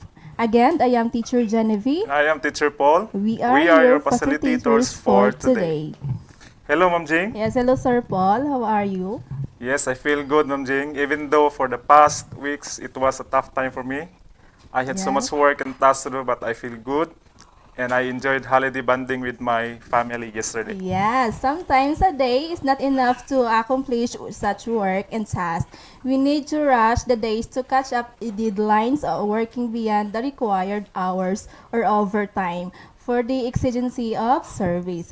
Speaking of overtime, today our learners are expected to identify the variables needed in the computation of the overtime and compute the overtime pay. All right, so rendering overtime of work is a commitment of an individual or employee he or she oath upon assumption of office. Okay. As such, there will be a corresponding compensation for the hours an employee rendered more than the hours work required. Yes, this is enunciated in Article 83 and Article 87 of the Labor Code of the Philippines. Okay, for Article 83 of the Philippine Labor Code, enunciates that normal hours of work of any employee shall not exceed 8 hours a day. So Yes. this is exclusive of the 1 hour lunch break. Okay. Okay, so in Article 87, overtime work may be performed beyond 8 hours a day provided that the employee is paid for the overtime work. Overtime work. An additional compensation equivalent to his regular wage plus at least 25% thereof for an ordinary Yes, day. for ordinary day. So work performed beyond 8 hours on a holiday or rest day shall be paid an additional compensation equivalent to the rate of the first 8 hours on holiday or rest day plus at least 30% thereof. For the Special day. Okay, for Article 93 and 94 provides the specifications for the hourly rate and overtime premium depending on the type of workday when an employee reports to work. Okay, so work performed on any special holiday shall be paid an additional compensation of at least 30% of the regular wage of the employee. Where such holiday work falls on the employee's scheduled rest day, he shall be entitled to an additional compensation of at least 50%. So kung ang iyang Sa iyahang regular matunong sa iyahang rest day, Okay. ang regular holiday. So entitled siya og 50% of his regular wage. Okay. An employee who are required to report to work on a regular holiday shall be paid a compensation equivalent to twice or 200% of his regular rate. So we have the list of regular holidays, sir, no? Yes. For the January 1, we have New Year's Day. April 9, Araw ng Kagigtingan, or this could be a Monday, Thursday. So full siya kasagara dan ha. Yes. So April 10, we have Good Friday. May 1, Labor Day. June 12, Independence Day. August 31, National Heroes Day. For November 30, Bonifacio Day. And December 25, our Christmas Day. And December 30, it's our Rizal Day. Yes. Note of work performed during rest days or either holidays with the regular or special days will not be considered as or termed as overtime since these have different rates. Okay, so the excess of hours of work can be computed as overtime. Okay. So an overtime pay, it refers to the additional compensation for work performed beyond 8 hours a day. So, it is essential for an employer and employee to learn about the computation of overtime pay so that they will be able to correctly compute an employee's salary for that specific month. Okay, so what are the variables involved in the computation of an overtime? So there are 3. So one is monthly rate and the daily rate. So monthly rate, it refers to the employees' compensation that are paid monthly, while the daily rate refers to the employees' compensation that are paid daily. Okay. And hourly rate, it refers to the amount earned by an employee in an hourly basis. Yes, This is an important variable since we are going to use this to directly compute overtime. Okay. So the third one is overtime pay rates. Rate may vary depending on the type of workday when an employee reports to work. So ato na siyang maisgutan niya, Ma'am Digno, in Article 93 and 94 okay. in the Labor Code of the Philippines. Alright, so how do we compute the variables needed in the computation of overtime pay? So there are steps to follow. So step 1, as identify the hourly rate. So we are going to use the regular hourly rate, the daily rate divided by the 8 hours since we have 8 hours a day. So step 2, identify the work day an employee reported to work. Okay, the hourly rate shall be multiplied by the respective percent or to obtain the hourly rate and the overtime. Okay, for the step 3, compute for the hourly rate. So we have the formula to use. Hourly rate is equal to the regular hourly rate times the respective hourly rate. Percent. Okay, last step. Step 4, compute for the overtime rate. So since we're going to use the formula, overtime rate is equal to the regular hourly rate times the respective overtime rate. Percent. Okay, so to fully understand, let's have an example number 1. see. So this example is for work in excess of 8 hours perform on ordinary working day. Okay. So assuming Mr. Louie has minimum daily rate of 560 pesos, if he is to extend his regular working hours, how much would be his overtime pay per hour? Okay, So for the solution, we need to get the hourly rate. The formula is hourly rate is equal to daily rate divided by 8 hours. a day. So in the example number when our given, we have Hourly rate. Daily okay, rate. so hourly rate is equal to So daily rate times divided by divided by 8.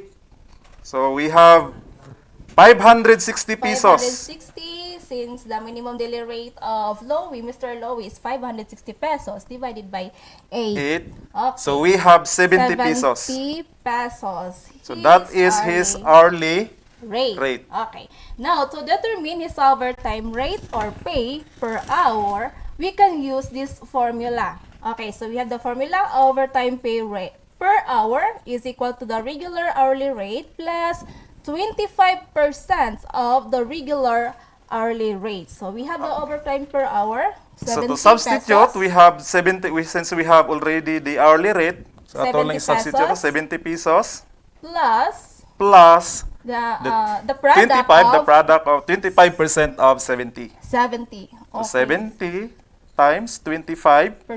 Percent.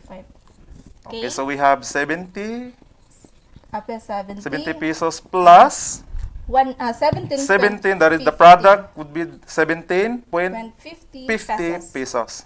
So So we get the total of 87.50 pesos. 50 pesos. So that is the overtime per hour. Of Mr. Lowy. Okay. Okay. Alright, so that's for Mr. Lowy overtime rate per hour, and that amount will be multiplied by the existing number of hours. So what if the work performed on the scheduled rest day or a special day? So how do we compute overtime pay on a special holiday? So for example number 2, Eileen earns the regular daily rate of 440 pesos. She was requested by her boss to work on a holiday, so which falls in Christmas Eve, or this is a special holiday. So how much would be her total pay if she worked 10 hours from 8 a.m. to 6 p.m. in that day? So take note. So Okay. nag-work siya 10 hours. Since exclusive ang lunch break, so we are going to compute for the sayahang Number of hours. number of hours for that day. 10 hours minus 1. 10 hours minus 1 hour is equal to 9 hours. So, mo na rin iyahang total working hours. For that day. So during Christmas holiday. So the solution, we are going to get the daily rate with special holiday. So regular rate. So the regular rate is equal to 440 pesos pesos times 130%. 130%. Yes. So, aham nagikan ng product, 130%, that is Yung during special holiday, so na siya 30% ma-add on sa iyang. Okay, so we have is the product of 572 pesos. So, mao na siya ang ihang daily rate with special holiday. That's correct. So we need to get here our hourly rate rather. So to get the hourly rate, so we're going to divide the daily rate on special holiday over 8 hours. 8 hours. So since we have already our daily rate, ato lang isang i-substitute 572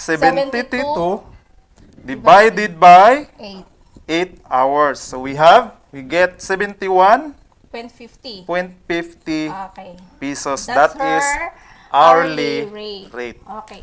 So next is to compute her overtime pay on special holiday. So overtime pay na atong i-compute ni Miss Ellen. So overtime pay is equal to the hourly rate times overtime premium times the overtime hours. Okay. So naa siya hourly rate nga 71.50 pesos. So 71 multiplied by 130%. That's his hourly rate times 1 hour. Yung overtime. Okay. Okay. Since nag-work siya 8 to 6, 8 a.m. to 6 p.m. exclusive sa lunch break, so naa siya 5 to 6 nga 1 hour na overtime. Okay, so that is. Then now to get the total earnings of Ellen that day, we simply so 92.50 ang iyang overtime pay. Sa iyang overtime pay. Okay. So let's proceed to the getting the total earnings of Ellen in that day. So we have overall earning in a day is equal to the daily rate plus the overtime rate per hour. Okay, so our daily rate, we have 572 pesos. 572 pesos plus 92.50 as her overtime pay. Okay. Okay, so si Ellen, naka-earn siya during Christmas holiday, during that day, 664.95 pesos. Okay, overall earning in a day. Okay. That is his total earnings in the day. Alright. Okay, so that would be the overtime pay that Ellen received after working on special holiday. Equivalent to the rate of first 8 hours on a holiday or rest day. Plus at least 30%. So how about an overtime on a regular holiday? Okay, so stay tuned because we will be right back after a short break. This is Astral Academy Cyber School.